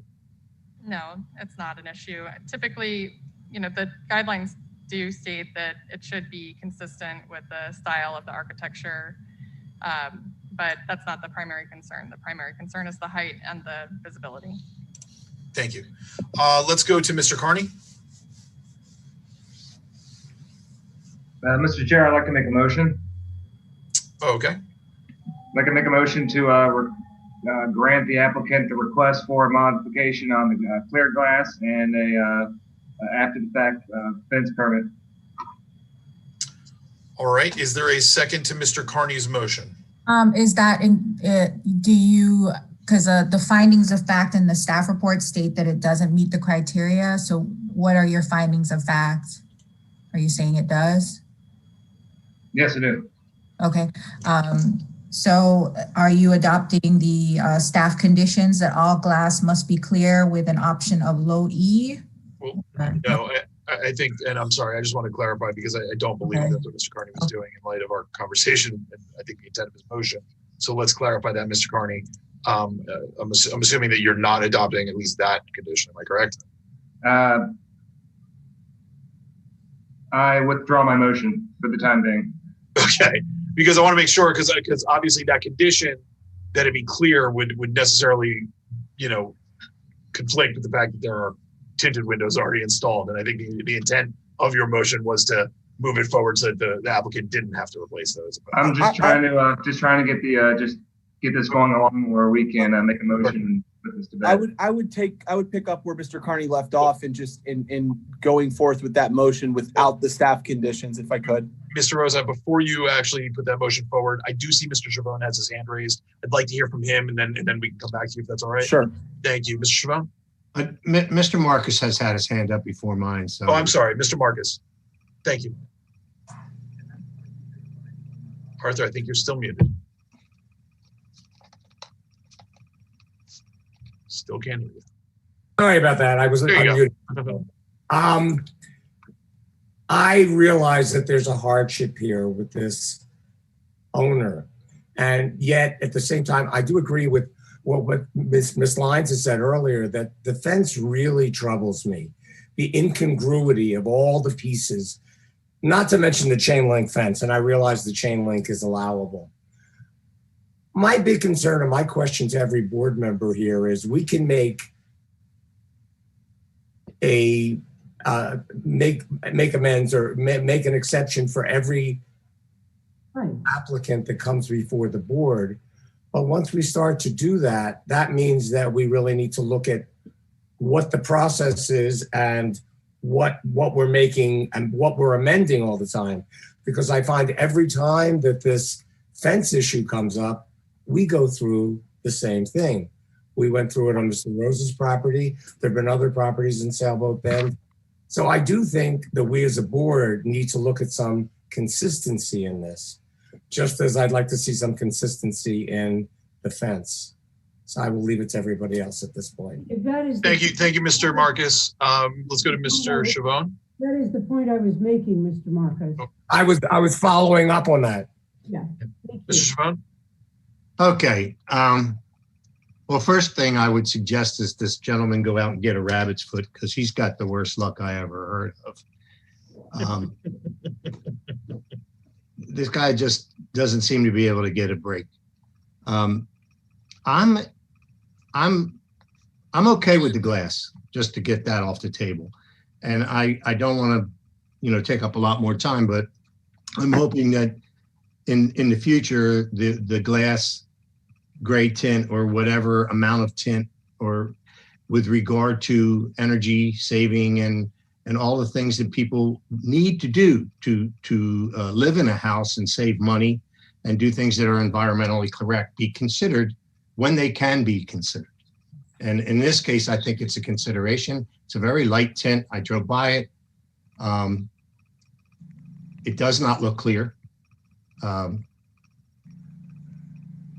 I think that that's okay. And I was very happy to hear that some of the other board members could live with that as well. I agree with the, I can't remember exact word, was it incongruity or inconsistency of the fence designs? It's very eclectic. It does not look appealing. But I do think that there's special circumstances here. And had he not been able to provide and could provide police reports, photographs, that nature, there's great sensitivity to his need there. But what I would encourage is what Ms. Lyons brought up was, let's go one way or the other. Let's build that fence all the way around the property and call it a day. If you want the privacy, if you want the security, then I would be lean towards saying we'll go right ahead and do it. Then in this case, it is without question needed.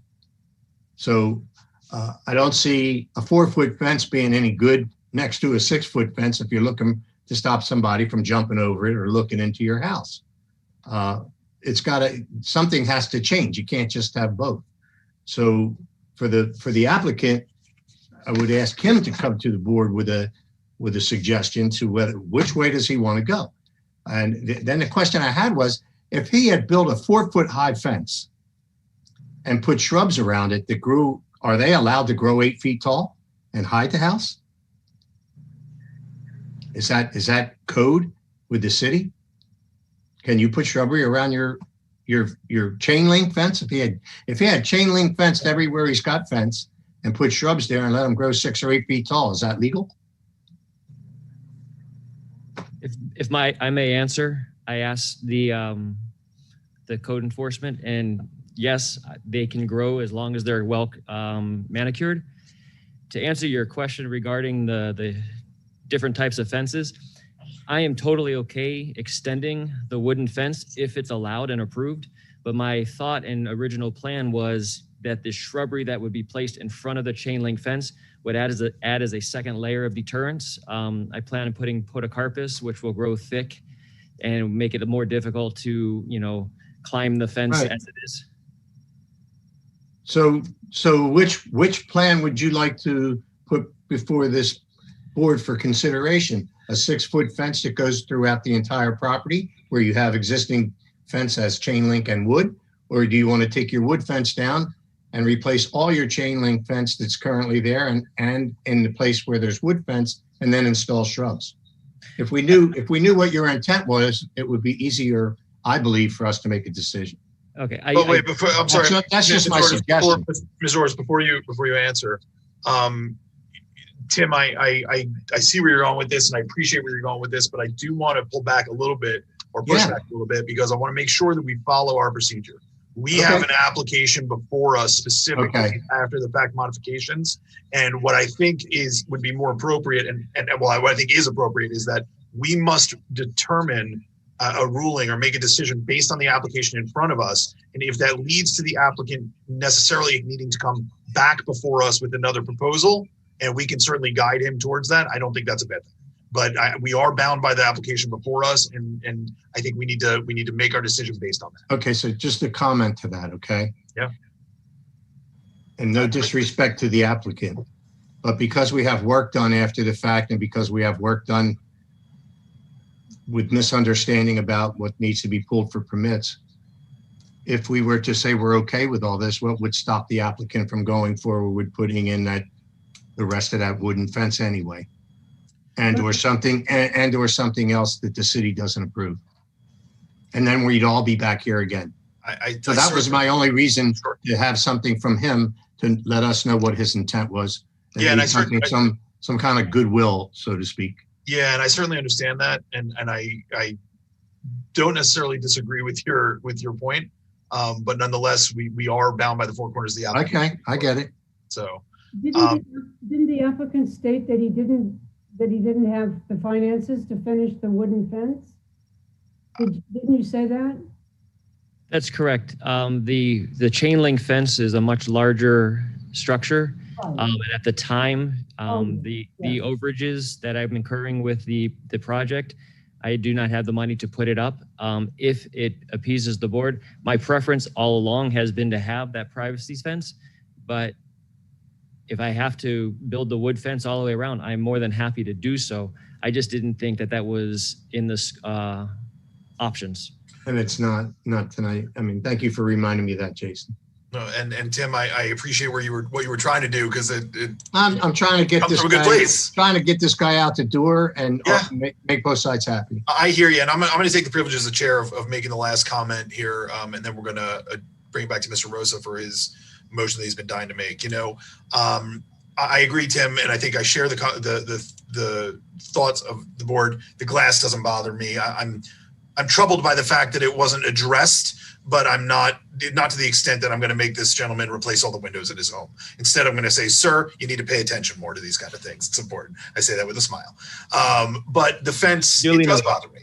Again, we are here after the fact, and this is the type of thing that even if it wasn't before us in the last item, as far as you were concerned, sir, because you didn't have a plan, you understood where you needed to be. And yet you chose to go forward on your own outside the guidelines that you knew existed. I understand and recognize the concern that the other board members have focused on, as well as the concerns that you yourself have brought before us as to why you did what you did. But nonetheless, we are bound by the guidelines that we have to follow, and we have to make our decisions based upon those guidelines. It's nothing to you, sir. It means, I'm not trying to minimize, the potential threats to your family or your concerns for privacy. But nonetheless, we do have guidelines that we need to make our decisions based on. Were this to have come before us before the fence had been put in, maybe we would have been able to, in my opinion, be more malleable as to coming to some sort of compromise conclusion as to what could be done. Unfortunately, we don't have that opportunity. You unilaterally put up a fence that is in violation of the recommendations of the code, and to me, that is problematic. I think that what I am going to encourage, and most likely how I would vote based on what I believe is going to be the impending motion, would be to approve the after the fact, windows, deny the after the fact fence, because I think that it needs to come back, and it's just an unfortunate procedure. But candidly, sir, unfortunately, we're in that position because of the timeline as it sits, not because I necessarily want to, but I want to make sure that this board doesn't go down a slippery slope of allowing these types of after the fact changes and modifications, across the board. I think that we need to follow our procedures and follow the code as best we can, even though it is directive and not mandatory. So, Mr. Rosa, I'd bring it back to you for any motion that you'd like to make.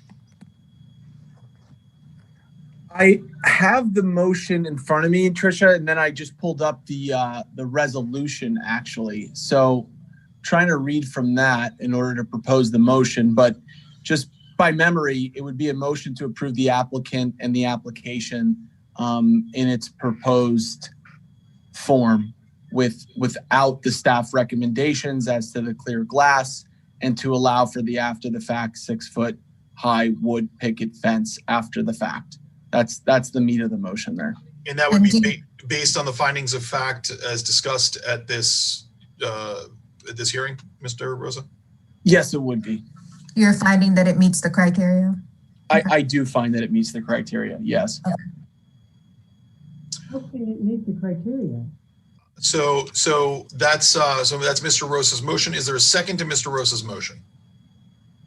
I'll second it. Seconded by Mr. Carney. Is there any discussion on the motion? Ms. Lyons? The fence doesn't meet code. Right. That's the problem. So is it possible to table that motion and make one where we all agree on the glass? Nobody says a problem with that. I understand that. But that we could readdress the fence?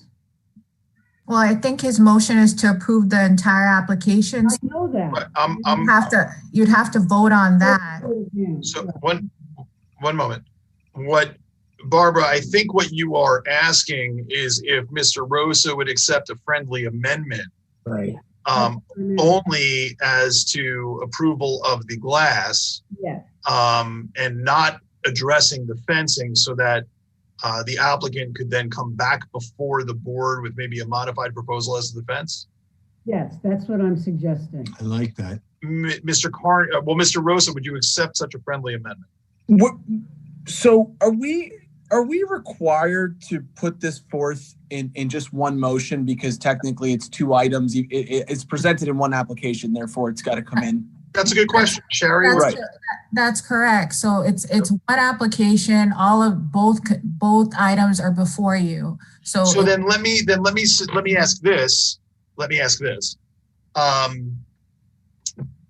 Because I think that many of us are on a similar thought process here with this application. And what I don't want is to put the applicant in a worse position where he then has to expend more money for applications to come back before us if we can avoid it.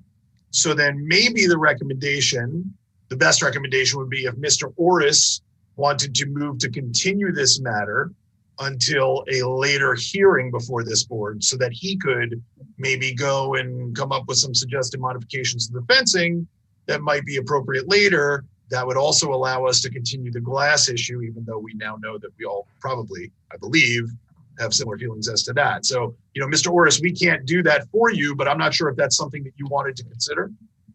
I appreciate the opportunity. The problem that I have is that I cannot move forward with certificate occupancy, which means I can't modify my mortgage loan, which I'm incurring penalties month after month.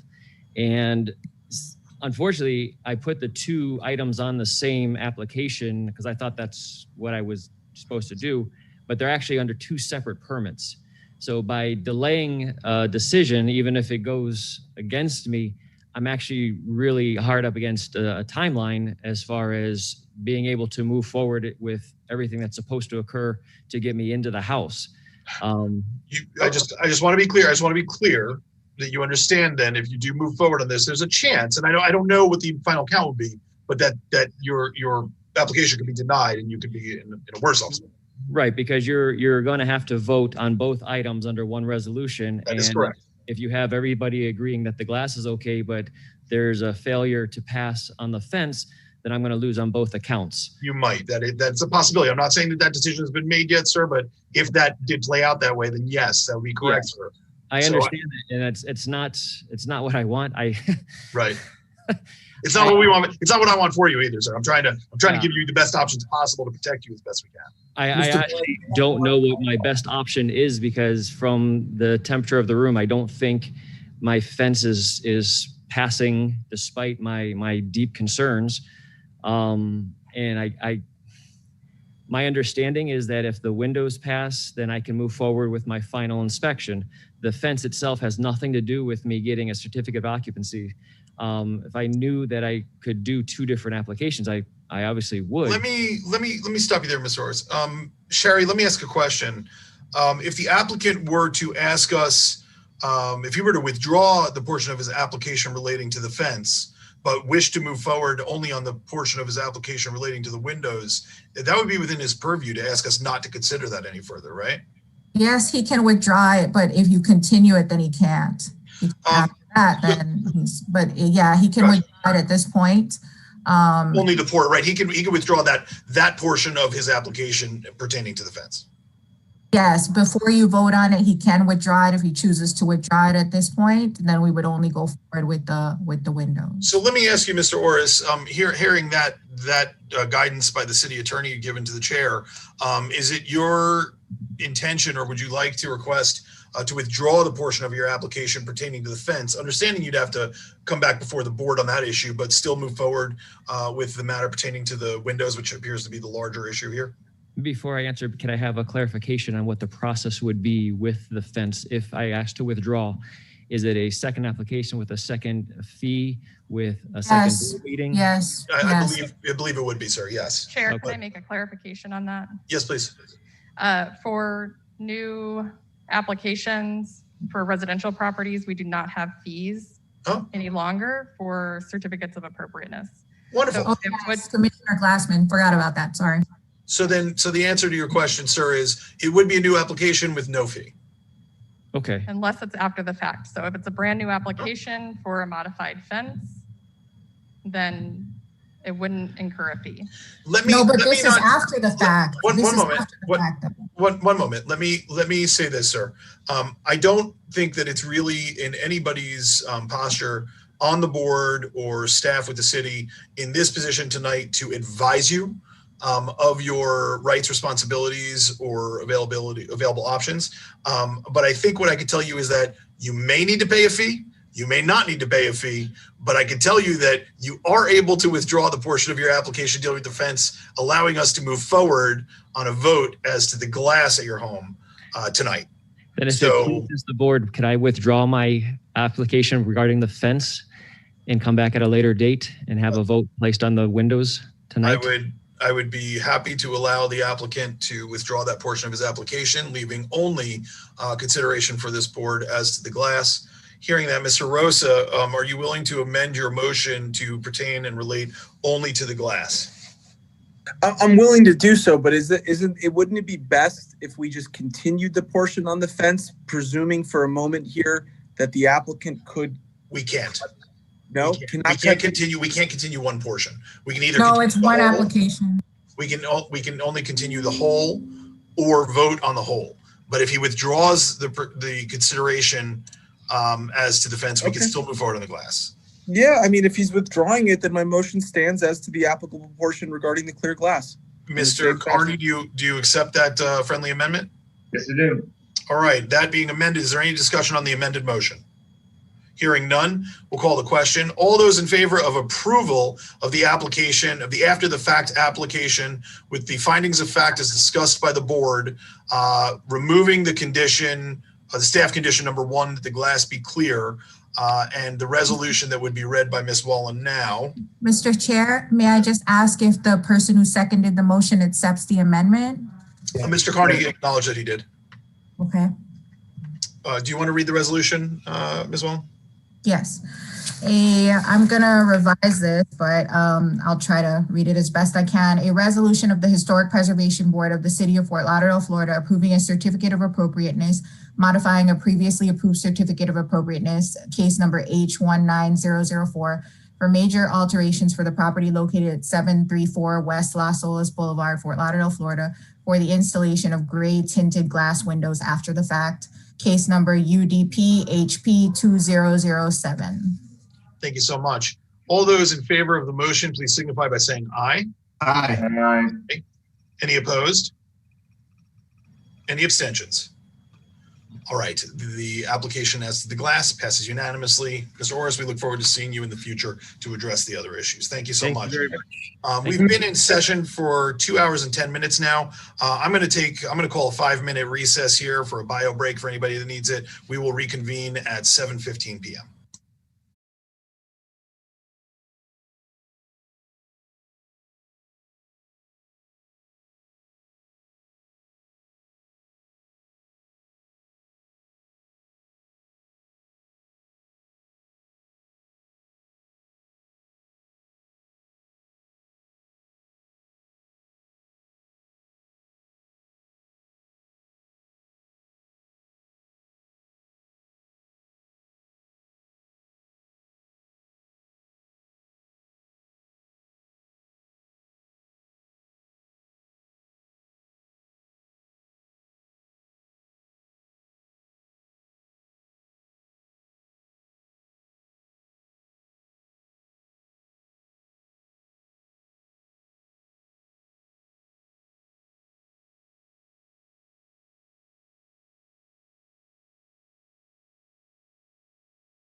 I see Mr. Marcus. I see Mr. Chavone, myself, Mr. Carney. I see you popping on video. Thanks for joining us. Mr. Rosa, you there? I am here, Chair. Mr. Chair. Great. Thank you so much. Thanks. Appreciate it, Rich. And Veronica, you still with us? Still here. Great. Thank you. I think Dave Parker, you still in chambers? Oh, Dave stepped out, but okay, but we have quorum. So let's move forward. Trish, are you back with us as well? Oh, there's Dave. Trish, you back with us? Yes, I am. Great. And Sherry, we're here as well? Close enough. Let's also make sure that we have the most. Yes, I'm here. Thank you. Let's make sure we have the most important person in the room. Jamie, are you back? Need to make sure we have our record. Yes, I am. All right. Thank you so much. Okay. So now that we've been called back to order, we do have a quorum to continue with our business. Let's move on to item 4.C, Certificate of Appropriateness for Major Alterations, case number UDP HP 21001, request for construction of a new storage shed. Trish, you want to go ahead with the staff memo? Sure. So this is an application for a new storage shed located on the property at 1011 West Las Olas Boulevard. You can see on your screen the location of the shed. It's to the east of the main house. It will sit directly behind the location of the privacy fence. And then on the photos below, you can see what the proposed shed would actually look like, although it would not have a window and the door would face the rear of the property rather than the front. Per our design guidelines, it does discourage the use of pre-manufactured sheds and does encourage the placement of these types of sheds towards the rear of a property, and so that it's not visible from the right-of-way. And then any accessory structure built on the property should have the same type of materials that are used in the main house. So a lot of what's being proposed doesn't necessarily go along with our design guidelines. It is separate from the main house, so in the future it is removable, which does go along with the Secretary of the Interior standards. So I'll go ahead and read the conclusion for you for that. And in accordance with sections 472411 D3 CI and 472411 D3 CII of the ULDR, staff finds that the application for a COA for major alterations under case number UDP-HP 21001 located at 1011 West Las Olas Boulevard partially meets the criteria as outlined in section 472411 D3 CI of the ULDR and meets the criteria as outlined in section 472411 D3 CII of the ULDR and does not meet criteria as outlined in section 4717 of the ULDR. The following condition is proposed and provided for consideration by the HPB if the application is to be approved, and that is this application is subject to the approval of building, zoning, and all ULDR requirements. Thank you, Trish. Let's go through the board to see if there are any disclosures. Let's start with Dave Parker. Yes, I know where it is. I surveyed, was there. Okay, thank you. Ms. Lyons? I drove by it. Thank you. Mr. Marcus? No disclosures. Mr. Chavone? I drove by. Mr. Carney? No disclosures. Mr. Rosa? None. Ms. Hazara? No disclosure. Thank you, and none from the chair. Okay, is the applicant present to address the board? Yes. Great. Good evening. How are you? Good. How are you? I'm well, thank you. Were you sworn in earlier? I was, yes. Wonderful. Do me a favor. State your name and your address on the record, and then we'd entertain any comments that you wish to address. Catherine Martinez, and my address is 1011 West Las Olas Boulevard. Thank you so much. What can you tell us? I'm looking to add an outdoor storage shed. The reason for the location is that that's the highest point of the property. The storm that recently came by completely flooded the back right corner, which might seem like a obvious choice for it. And I proposed, I think it's in the package, to do landscaping in front of the fence that would essentially cover the part of the shed that went above the fence.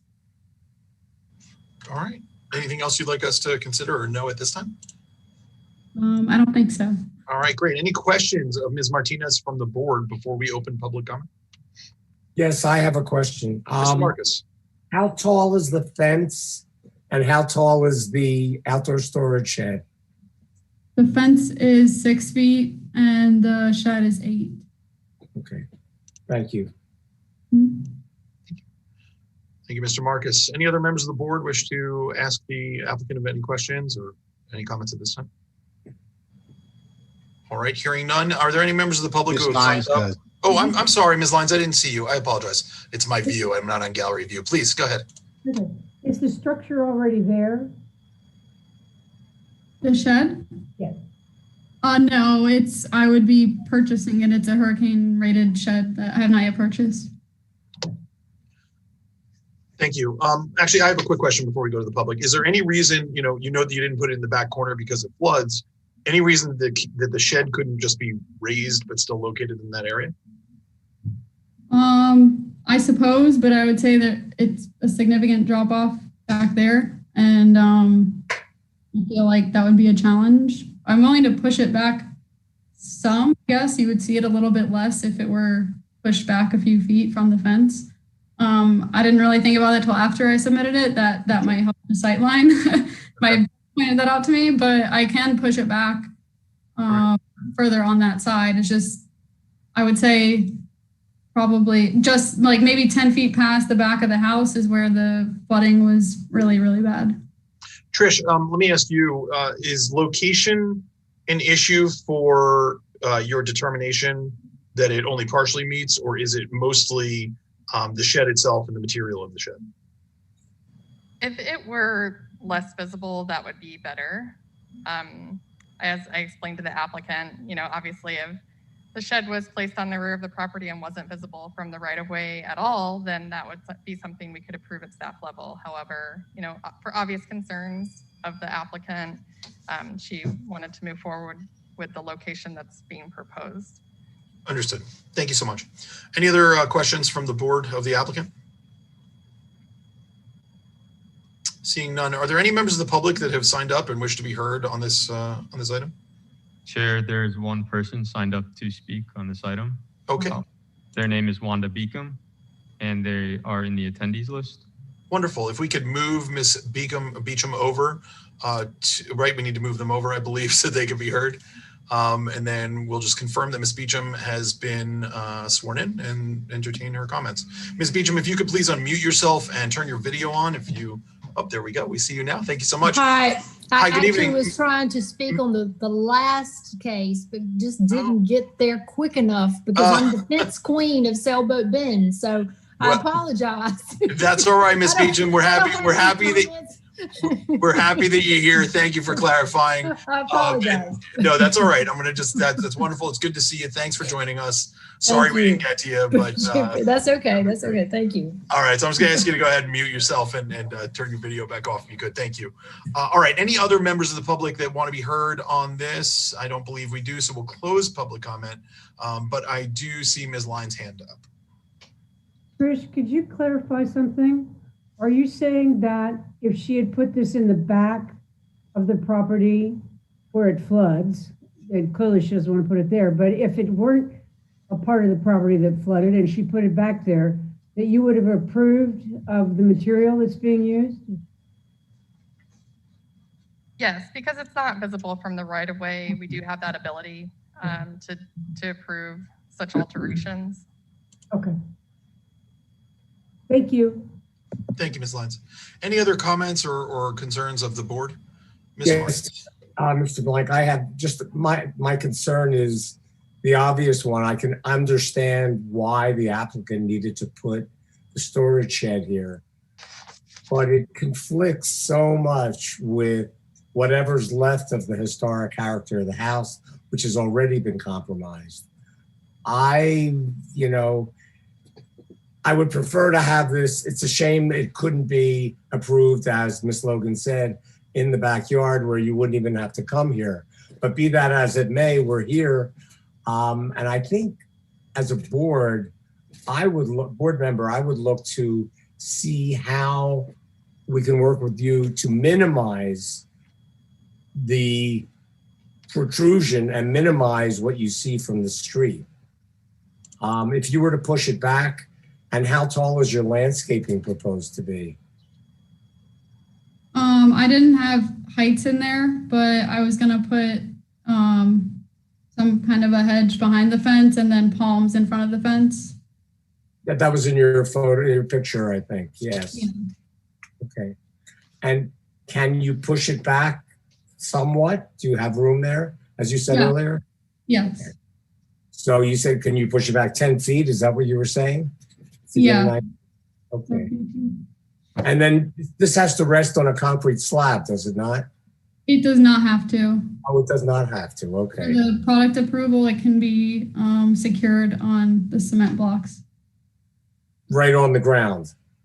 Yes. Right on the lawn. Okay. Thank you. Thank you, Mr. Marcus. Any other comments, questions by the board? Hearing none, if there's a motion to be made, I would entertain it. I'll try a motion. Sure. Let's go. So I would ask if you can push it back 10 feet and have thick landscaping to conceal it. I would move to approve the resolution for certificate of appropriateness for major alterations under case number UDP HP 21001, located at 1011 West Las Olas Boulevard, based on the following findings of fact. And I'm sorry. Findings of fact that we discussed on the record, sir. Okay, and that the application is subject to approval by building, zoning, and all ULDR requirements. I have to say anything else? Is there a second to Mr. Marcus's motion? I'll second. Thank you. Seconded by Mr. Parker. Any discussion on the motion? All right, Sherry, do you want to go ahead and read the resolution, if you would? Sure. Resolution of the Historic Preservation Board of the City of Fort Lauderdale, Florida, approving a certificate of appropriateness for a major alteration for the property located at 1011 West Las Olas Boulevard, Fort Lauderdale, Florida, to add a new storage shed, case number UDP HP 21001.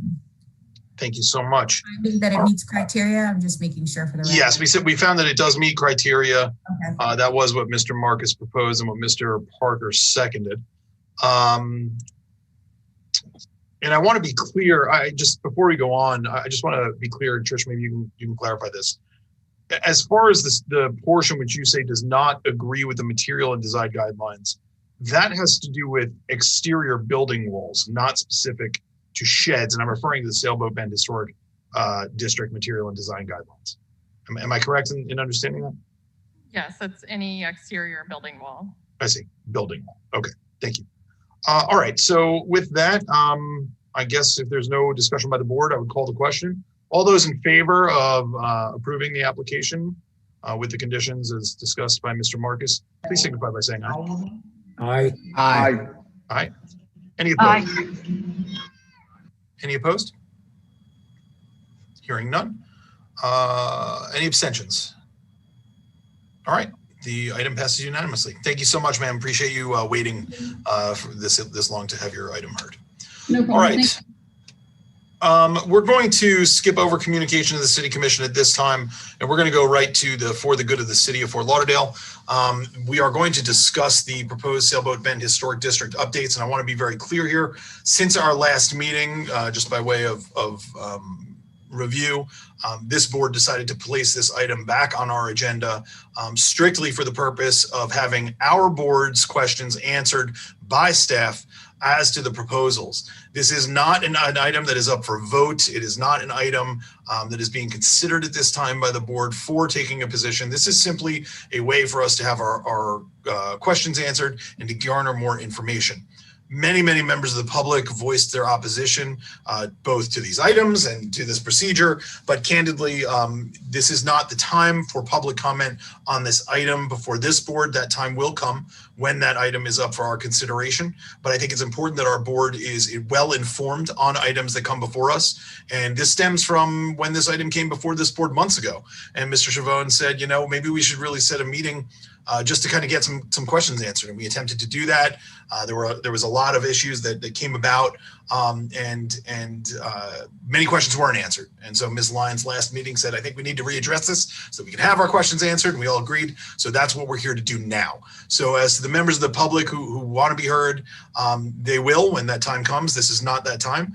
And I also wanted to just bring to the board's attention right prior to this meeting of being called to order, or shortly prior to it, there was a correspondence from Trish to the board that the Sailboat Bend Civic Association submitted a petition that they, I guess, had sent around or conducted with multiple neighbors or persons who signed, who purport to be residents of Sailboat Bend. And I only say that because I just don't know.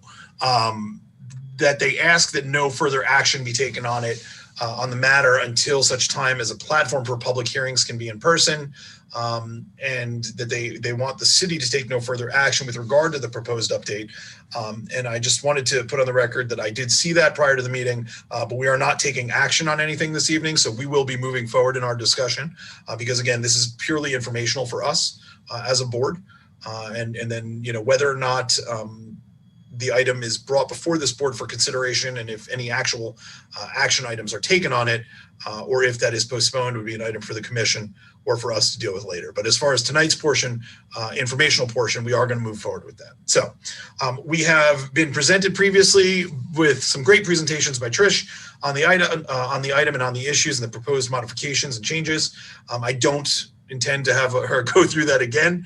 I think we are all well informed generally as to this. So let's just go straight into it. If you have a question for Trish, or if there's something that you want to be addressed, please raise your hand, and I'll kind of run through and call on everybody, and we'll try to get through this. Ms. Lyons, I know that you have multiple questions. I'm going to guess you were raising your hand, or you already have. So I'm going to call on you first. I know that you have a bunch of stuff that you want to address. So please, let's get into it. Well, I would like to know how so many people got the impression that we had closed them off from discussion. That's my first question before I go to the specific issues. It was so surprising to see so many people asserting that we weren't going to consider them and that we had no respect for them, etc., when in fact that wasn't our intention at all. I was curious as to your perspective on how that happened. Your perspective is in mine? I'm asking how the residents of Sailboat Bend. I think it's misinformation, Ms. Lyons. I think that people either heard through a game of telephone or just misunderstood the purpose of this discussion tonight, and assumed that either the board was going to take action on something this evening, or through the grapevine believed that we are not going to be taking public comment when in fact the item does come before the board. But as we all know, this item is not before the board for a vote or for discussion or for a decision tonight. This is purely discussion to have our questions answered. This is purely informational. And I was troubled by that as well, but I think that kind of comes with the territory to some extent. It's sad. It's unfortunate. To clarify what the meeting was about and to clarify the situation for them? Well, I thought that we did that quite well at our last meeting in January. I thought that we made it very clear as to what this discussion tonight was for. And if there was still confusion because they heard from somebody who heard from somebody who heard from somebody, hearsay thrice removed, I unfortunately we cannot remedy all those problems as right. I understand. I just wondered if it just puzzled me that suddenly that so many people were so very concerned, and I understand their concerns. Sure. So I just wanted to raise that to make sure that, because I mean, none of them were present at the meeting, so I don't understand how the word got out. I guess that's just, you're saying that just happened. Civic duty, and so it goes. relatively new to the board, so. Yeah. We have run into similar situations in the past, Ms. Lyons, with these types of public comment issues. And it's unfortunate, but that's one of the reasons that I love when we do have large crowds at our meetings, because we can actually have that interaction and directly answer their questions and remedy any concerns of misinformation. But like you said, if people aren't appearing, they don't know, or they're hearing third hand, sometimes there can be miscommunication. So I do my best to clarify on the record what it is that we do and what we're doing. And I just hope that message gets out. Okay. Well, I went through Tricia's wonderful chart. I hope everybody had a chance to look at it, where she coded everything from red to yellow, green, blue, purple, and turquoise. And I counted up the number of items that were listed under A, B, C, and then under each section, another A, B, C, et cetera. And the total number of those is 13 items that are part of the restructuring or the modifications. And of all those, there is only one that is more restrictive. And that is on page, it's garage door materials. Glazing shall be a maximum of 30% of the total area of the garage doors. And then there are several new elements, but so I don't see anything as compelling as to create such dialogue of, distress about these changes. I mean, I think they make a lot of sense, and most of them are equal to the existing regulations. They're less restrictive, or there's only one, as I point out, that's more restrictive. But the larger issue that concerns me about all of this is the issue that Richard talked about and Arthur has talked about, and I think we've all talked about a little bit in one way or another, and that is Sailboat Bend has so many inconsistencies in terms of the regulations for historic guidelines, that they're already in place and they're grandfathered, that it seems like every time we come forward with, a proposal, we're hedging around what we really want to do for the person as an individual and what we're required to do as a board for historic preservation. So my question is about these rules. There seems to be a lot of flexibility in them. For example, in terms of the building of fences, my understanding was that the fences, for the most part, should have visibility and that they shouldn't be solid. Am I misinterpreting that? I guess that's a question that came up tonight again. And is there does anybody have any, that's my question. So could you answer that for me, Trish? So in our city's historic preservation design guidelines, there is a requirement, or a suggestion for the visibility of fences that are placed in front of a property. And then there's also within the Sailboat Bend Historic District Ordinance, the visibility statement as well. And so that is carried through to the proposed updates. Yes. So tonight we glossed over the visibility issue when it's very much there because it's suggested rather than mandated. And so basically we're up against continually making exceptions to speak to Arthur's issue. And I wondered what your position, in terms of the guideline changes, they're not that major. There are some new things that you have on the list, but I just wonder how religious we should be about the guidelines and how much latitude we should be giving to, quote, suggestions of visibility. Because in the case of I forget his name, the property owner that built the 6-foot fence, there's no visibility at all. And if visibility is preferred, of course, he did it after the fact. He's presenting it after the fact, so maybe he didn't know what the rules were. Anyway, it's confusing to have situations that are constantly challenging us as a board to make exceptions. And I just want to say that, and thank you for answering my question about the visibility.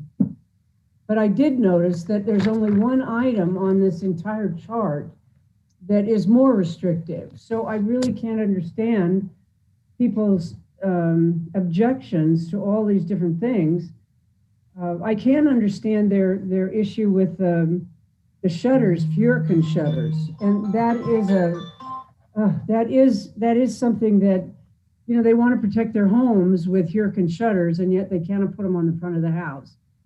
So I was thinking that maybe that needs to be readdressed. But the other ones, considering having read their complaints and what they wrote, I just think that what you proposed is not that different from what exists.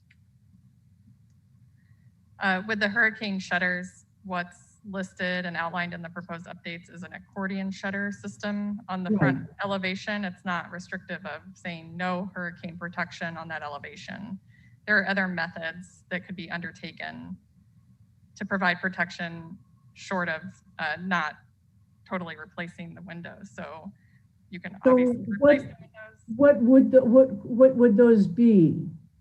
So there's a bolt system, which is preferred for the front elevations, which would be either a bolt that is fastened to the actual facade and usually painted the same color as the facade. And then it's a hanging system, or there's also a fabric system. Okay. And that would only be applicable to those windows that are on the elevations that are visible from the right of way. Yes, from the right of way. So that answers that question, because there is flexibility within the guidelines. Sure. In terms of what they can do. Okay, thank you very much. Thank you, Ms. Lyons. Other members of the board who have questions or concerns or comments about the proposals? Tim, you are muted. I might, if you don't Dave? mind, object. Dave, let Dave talk. Okay, Dave, go ahead. I'll come back afterwards. Got it. After he's done. What has evolved here, they have a board meeting tomorrow night. A petition has been developed, and they were to get the input for people who wanted to sign the petition by tonight. And it lists things, and what it comes down to, there's listed some things here, but their concern seems to be with some members of the organization are concerned about the changes are much more restrictive, is what their contention is. And of course, what they would like is, of course, to stall things that are moving in the ordinance evaluation, and so that there can be a threat, and hopefully have an opportunity to, even within the community, to have a better understanding and a better discussion of things. I think that's about where it is right now. And obviously, being in the neighborhood and previously an officer and on the board, many of them called me, of the two sides, basically. And as I communicated to Trish, I listened. I didn't comment. I was very scared that someone would interpret that any comment I made would be conceived as being sort of a voice from the board, and I didn't want that, obviously, so I didn't do that. And they have now, with this here, within the petition, I haven't seen the petition completely, but it talks about in terms of the shutters and glass and doors and different things. They were listing a variety of things, but they're concerned about the decisions and the changes are restricting their control of their property. I think that's the best way to say. There's only one that does that. Thank you, Mr. Parker. Yeah, I mean, I think that there is an upswell of persons who wish that Sailboat Bend was not a historic district, and to me, it appears that is guiding many of the comments, informed or otherwise, as to the actual proposed amendments. And Barbara, that's why I thought that you made a really good point that I was actually going to inquire of. Is it seemed to me, I noticed the same thing.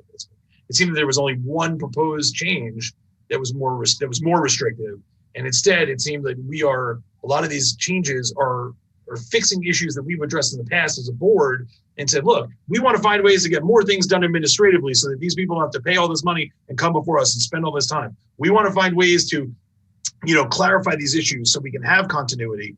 And to me, it seems that many of the changes are doing that, but who knows? Mr. Chabon, you wanted to make comment. I think I can agree. I have to be more careful. Sorry. You done, David? Okay. Yeah. I talked to Commissioner Glassman. I expressed my interest in having his opinion. I won't speak for him, but let me just kind of frame all of this. Our city staff has worked incredibly hard to provide a vehicle that would take on new ideas and tweak the system a bit. And that's what they've been doing. So I'm not blowing smoke. I'm not patting people on the back. I'm just saying that the effort is without question been made and continues to be made. And we've made some great progress. I go back from when I first came to this board and the horror stories I heard before I came on this board about how difficult it was to get anything done and purism. And, I came in thinking I was going to the Crusades and somebody was going to come up on a horse with a sword and cut my head off because I didn't believe in their philosophy. And all that was dispelled in a matter of one meeting, maybe two. I have to go back to the first one. But in any case, getting the guidance from guys like Arthur and David, who've been around for a long time, and I really respect what they stand for, but I respect even more the fact that they're taking in all this information and they're open to new thinking. And it's only practical. So I guess what I'm trying to say is we are going in a good direction. And although there's a lot of pots and pans being thrown around the kitchen right now, we still are in a better place today than we were several years ago. There's a lot of good things on the table that are being discussed, and new materials, new ways of doing things. And in speaking to making changes to, we almost feel like, I don't know that the nature of this beast, historic preservation of buildings and places and structures is full of change, and what each one does have to be looked at independently. This gentleman who was here tonight, pretty good example of him bringing up something I never heard of before. I called it a special circumstance for his security. Do height restrictions now need to be considered in the world that we live in as part of something that is secure for a person's life? Our windows and roofs and things of that nature, do they, solar panels, things of all that nature, what supersedes our responsibility to preserve the cosmetics or the architecture, so to speak, versus the responsibility we have to our environment, et cetera. So I don't want to get too verbose on it, but I just think we're going in a good direction. This is my comment. And I know that Commissioner Glassman is trying to put a charrette together. Those things take time. I've been to a couple of them.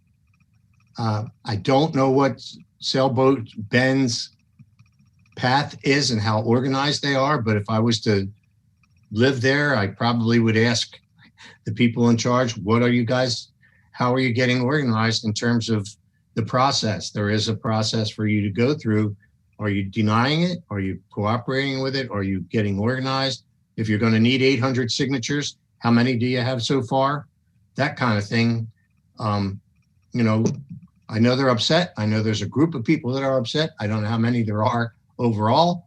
I don't know where all that's going, but I think at the end of the day, what our staff at the city of Fort Lauderdale is doing should be moving forward as always. And those things should be established. The things that we're discussing tonight that they've been working on, should just continue to move forward because they, at the end of the day, they all get approved by the commission. That discussion about whether or not it's relative or non-relative, or there's going to be a recension, that's all down the road. Right now, to speak back to what you always remind me of, Jason, our charge is to look at what's been done and try to tweak it, improve it, have questions. And I have great confidence in the work that Tricia and her team does. And I know they're open to any suggestions. And I've never not gotten a phone call back from anyone in that building when I've asked a question about why is it this way or that way, inclusive to our city attorney, Sherry. So I think we're going in a good direction, and we got a hell of a fight. But, you know, we've got all the tools to work with, and if we could get people to work together, we could get where we need to go. Thank you, Mr. Chabon. Trish, let me ask you a question. I looked at Appendix C you attached to tonight's materials, and it's the Sailboat Bend Historic District list of properties. Can you just, and I don't know if you have a breakdown, and I didn't see it on the spreadsheet. Do we have a number, numerical, total number of residences or buildings, properties, excuse me? And then can you tell me how many of those are contributing? Do we know those numbers? So the way that the survey was conducted, some of the buildings were consolidated, like in the village of Sailboat Bend. There's several large buildings that have multiple units in it, but they are new construction. So those were consolidated as part of the survey, and we ended up with, I think, around 460 properties with those consolidated structures. And of those, I think there's approximately 176 contributing, and then the rest would be either classified as non-contributing, or they may be vacant lots or parking lots. We do have an interactive map on the website. If you go to the actual website with everything, you can click around and see what's going on. And then at the end of the actual survey report, there are charts that list out how many properties are contributing, how many properties are non-contributing, and which ones are vacant lots or parking lots and things like that. Yeah, and so that was kind of what I was curious about, because so then based on the numbers, again, understanding that they're estimates, I'm not holding them to, but we're looking at about somewhere between 40 and 50% of the properties that are buildings, not lots, not parks, not parking lots. About 40 to 50% would be contributing. Is that a fair statement? Yeah, I would say maybe around 40%. Okay, so about 40%. To what extent do you know to what extent that's diminished over, let's say, the last 10 years or 10 or 15 years? So we didn't have, as part of the original designation, a clear list of which properties were considered contributing. We had kind of this draft map that was put together by the neighborhood that started to identify which properties they had a little bit different language that they were using. They called the properties that were built prior to 1940 historic, and then they classified buildings in the 40s and 50s as, I think, contributing. I haven't looked at the map for a little while. And then the other properties were listed as something else. But I don't have a clear understanding of, from that date, how many properties have changed over time. I know there's been a number of demolitions throughout the years, so that may have affected the numbers. But within our ordinance, it's not necessarily a requirement to have a certain number of properties contributing versus non-contributing. Sure, no, understood. That was more just for my personal edification. And just one more question before I move on to Mr. Marcus. If you could sum up in one sentence or one or two sentences the purpose of these changes and modifications, what would that be? That's directed to Tricia. Yes, sorry, yeah, Tricia, yeah, it's still you, sorry. Got a little confused. The primary purpose is to streamline efforts. over the past couple of years, we have been trying to make updates to the overall historic preservation program, and several of you have been part of that, those changes that we've reviewed at this board, which include updating the main historic preservation ordinance, updating a lot of that language that was out of date, and then also introducing some new incentives, which is an ongoing project. And now with the Sailboat Bend Historic District updates, it's streamlining efforts. It's trying to align the updates that we've already done with the existing ordinance. The existing ordinance also uses some outdated language, so bringing that up to date, giving all of our regulations kind of one place within the historic preservation ordinance, so there's one reference. But overall, trying to make things more clear for residents that live in the district, but also people that are looking to purchase property in that district. Geez, Tricia, I said one or two sentences. Oh. No, I think you've definitely cleared it, and I appreciate the sentiment. I think I get it. And just on that note, really happy to see that the property appraiser's website is now denoting historic properties on it. That was great to see that update. So great job on that. Thank you for helping us do that. Mr. Marcus, you're muted. Figure I'd remind you before. I'm sorry about that. I also wanted to acknowledge all the work that Tricia has put into this. And I think part of the purpose, as we've been saying all along earlier this evening, of needing these changes was exemplified by how we struggled in the 3 projects that came before us earlier, because each one had unique circumstances. And we've, as everybody has said, and I won't belabor the point, we've gone through this almost at every meeting, trying to reconcile everything. My one question here is really to Tricia. And my big thing is with historic preservation, I'm all for as many incentives as we can give people in order to make the process work better, such as a break in fees or possibly expedited permitting. I may have missed this, Tricia, but what kinds of incentives are we providing? So we've added a few additional incentives over the past year. We've added a waiver for historic resources that can come in to the Historic Preservation Board and make requests related to setbacks or distance separation requirements that would help further preservation. We also have parking. Could you explain that? I don't understand that at all. What do you mean by a waiver?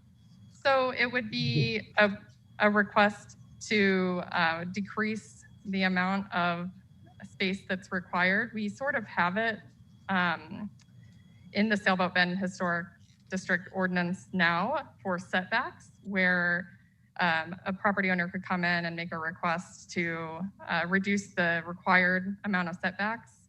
So this now offers it to all historic properties and contributing buildings. And then we also have a parking exemption, which would allow for property owners that are maybe doing adaptive reuse for a property that wasn't originally used as residential, but they're forming it into a residential property. They could reduce the amount of parking that's required.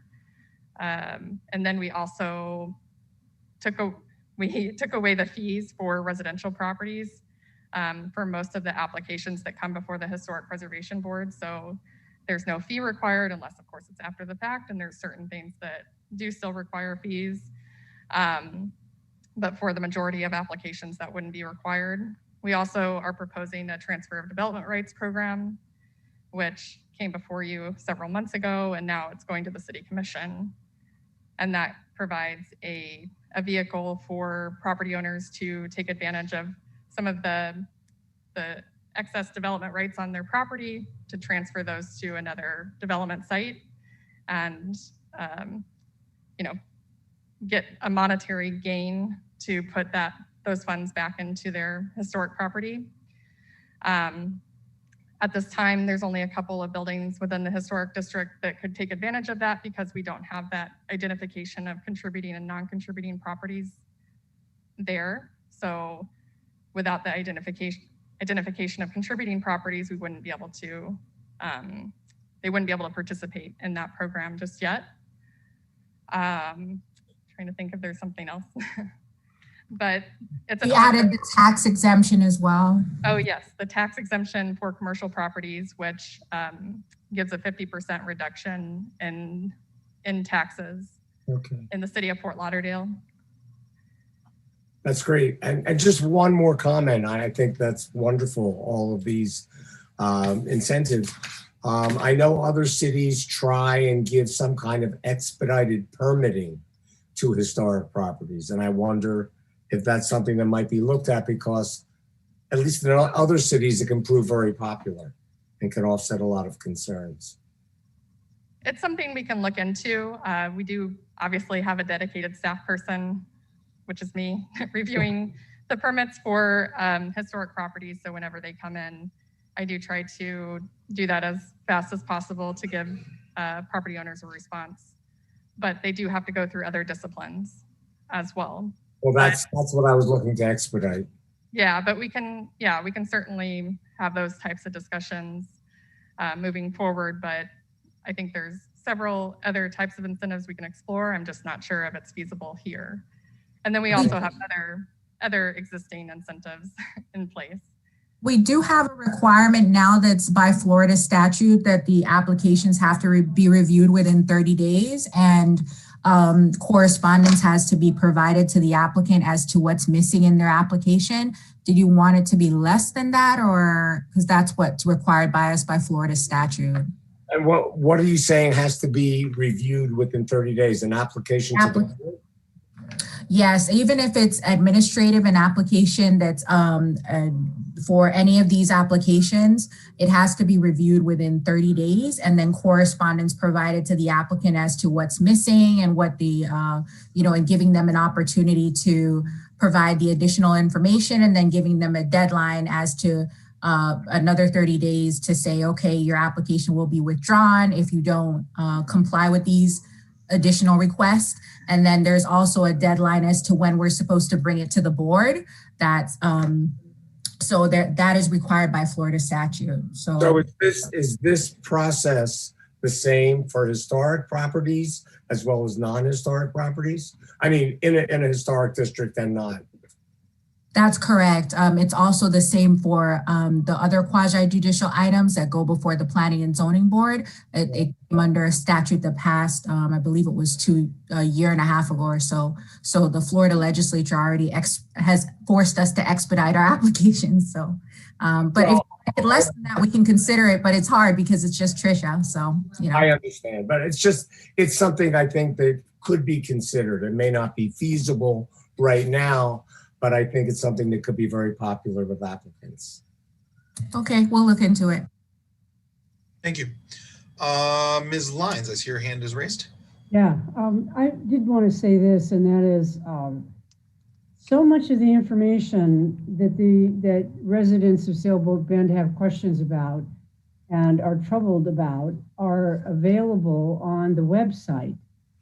And so many questions about, in other words, they can go to the City of Fort Lauderdale website and they can look at the historical properties section and they can learn a lot. I just think that we have a communication breakdown, and that is they really aren't aware of the various components of the guidelines, and they could be made aware of the components of the guidelines, certainly by going on to the city's website. But I'm just wondering, if we can make suggestions to the group there to do so, to look on the website and see what the guidelines are, because in terms of the 19 elements that Trish indicated on these pages, these color-coded pages, there are 9 of them are equal in their restrictions. In other words, they haven't changed at all. 4 are less restrictive, 5 are new, and 1 is more restrictive. And is there any way we can share this kind of thing with them so that they understand that we're not, trying to reinvent the wheel and make it impossible for them to negotiate the kinds of repairs and so forth that they need to their properties? I mean, Trish, what would you suggest that as a board we do in terms of making them more aware of what the guidelines are, and the proposed changes aren't really that different? I mean, so Ms. Lyons, let me just stop you there for a minute. I think it's really important that you're right. I think we need to work together to better disseminate this information. The information is clearly available for the residents of Fort Lauderdale, and more specifically the Sailboat Bend Historic District. You can lead a horse to water, you can't make him drink. But I want to make sure that we focus this discussion on questions the board have pertaining to the proposed ordinance changes. That's the purpose of this discussion. It's already 8:05. I want to make sure that all of our board members' questions are answered. And then if we want to work with Trish individually to try to find some ways offline after the meeting to try to help better disseminate information, I'm all in favor of that. But I want to make sure that we keep the discussion focused on this specifically if we could. Well, I just think part of the problem is that they're not really aware of what we're doing, and it's a big communication issue. I don't disagree one bit. Just quickly, the document that Barbara is referring to was sent to the Civic Association for their reference and dissemination through their group. And then letters were sent out to all property owners in August, letting them know that the information was available on our website. And we did have an open period of public comment until October. And of course, we're always happy to receive comment and take that under consideration. But we did receive a few comments initially in the first couple of months, and we continue to receive comments that we do review. And we did have a meeting with the Civic Association president last week. He's the new president, and we're planning to have a meeting with their board this week. Yeah. Wonderful. That's great news. I mean, that's really wonderful to know. Thank you for sharing that. The other issue that I would just like to raise, which is tangential, and I realize it's not within the purview of this particular meeting, but okay. I just think that other areas of town, I would like to see them designated historic also, such as, Collie Hammock and Victoria Park. And I don't know if you've already gone through all that, but Victoria Park is slowly being dismantled, and it's just such a beautiful area with so many historic homes in it that it distresses me enormously. And I don't know if this obviously isn't the proper place to raise that issue, but I was just wondering if there would be an opportunity to raise that issue and discuss it as a board. I'm not sure that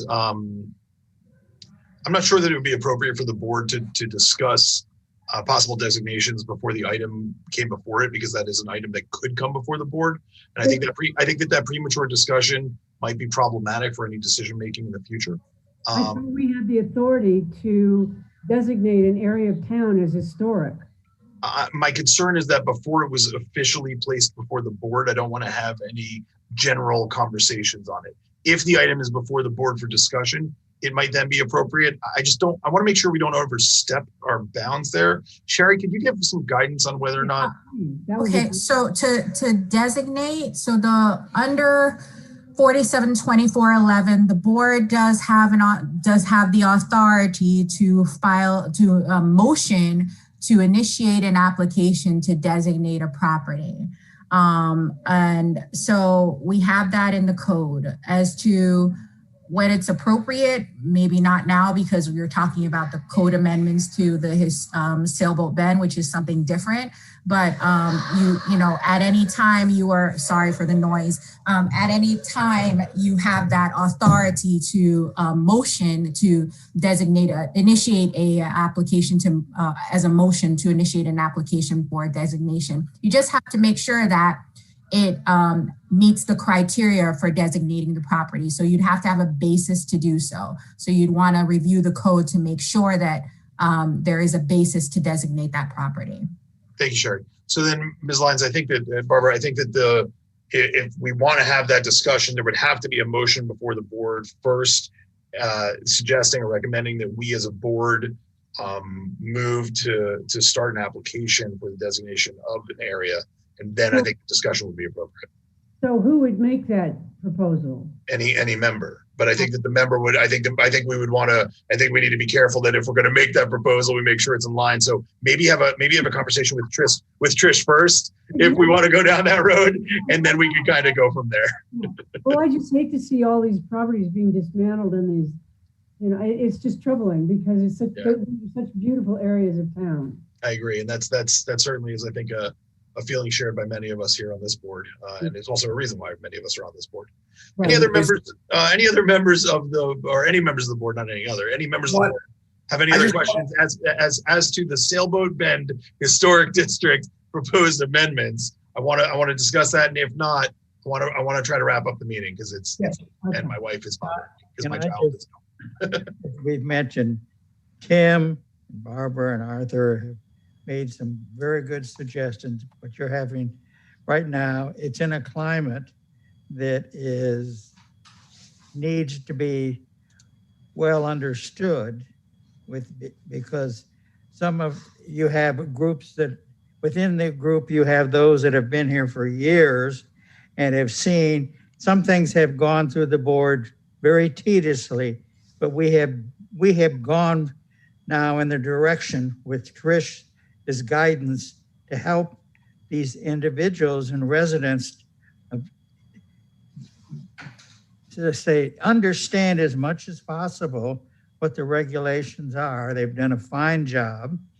And I think, as Tim was saying, let's commend them for the effort that they're doing. But it's as they say, it's a hot issue and it's difficult, but we've seen that in other parts of the city. And one of the things that is existing now is that some of the residents feel that there is a bias against them by having to consider materials and things like that and other regulations.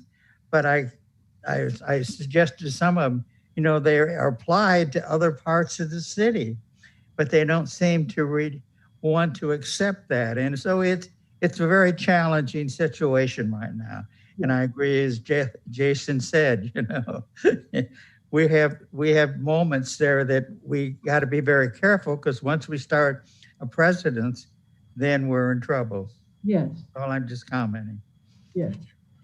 Any other questions, comments, or concerns by members of the board pertaining to the Sailboat Bend Historic District proposed amendments? Any questions you need answered? Any pieces of information we still want to know? Anything we want to ask Trish to go and get and come back to us with? Anything? Because if not, then we're going to move on from this and not address it at our next meeting. So.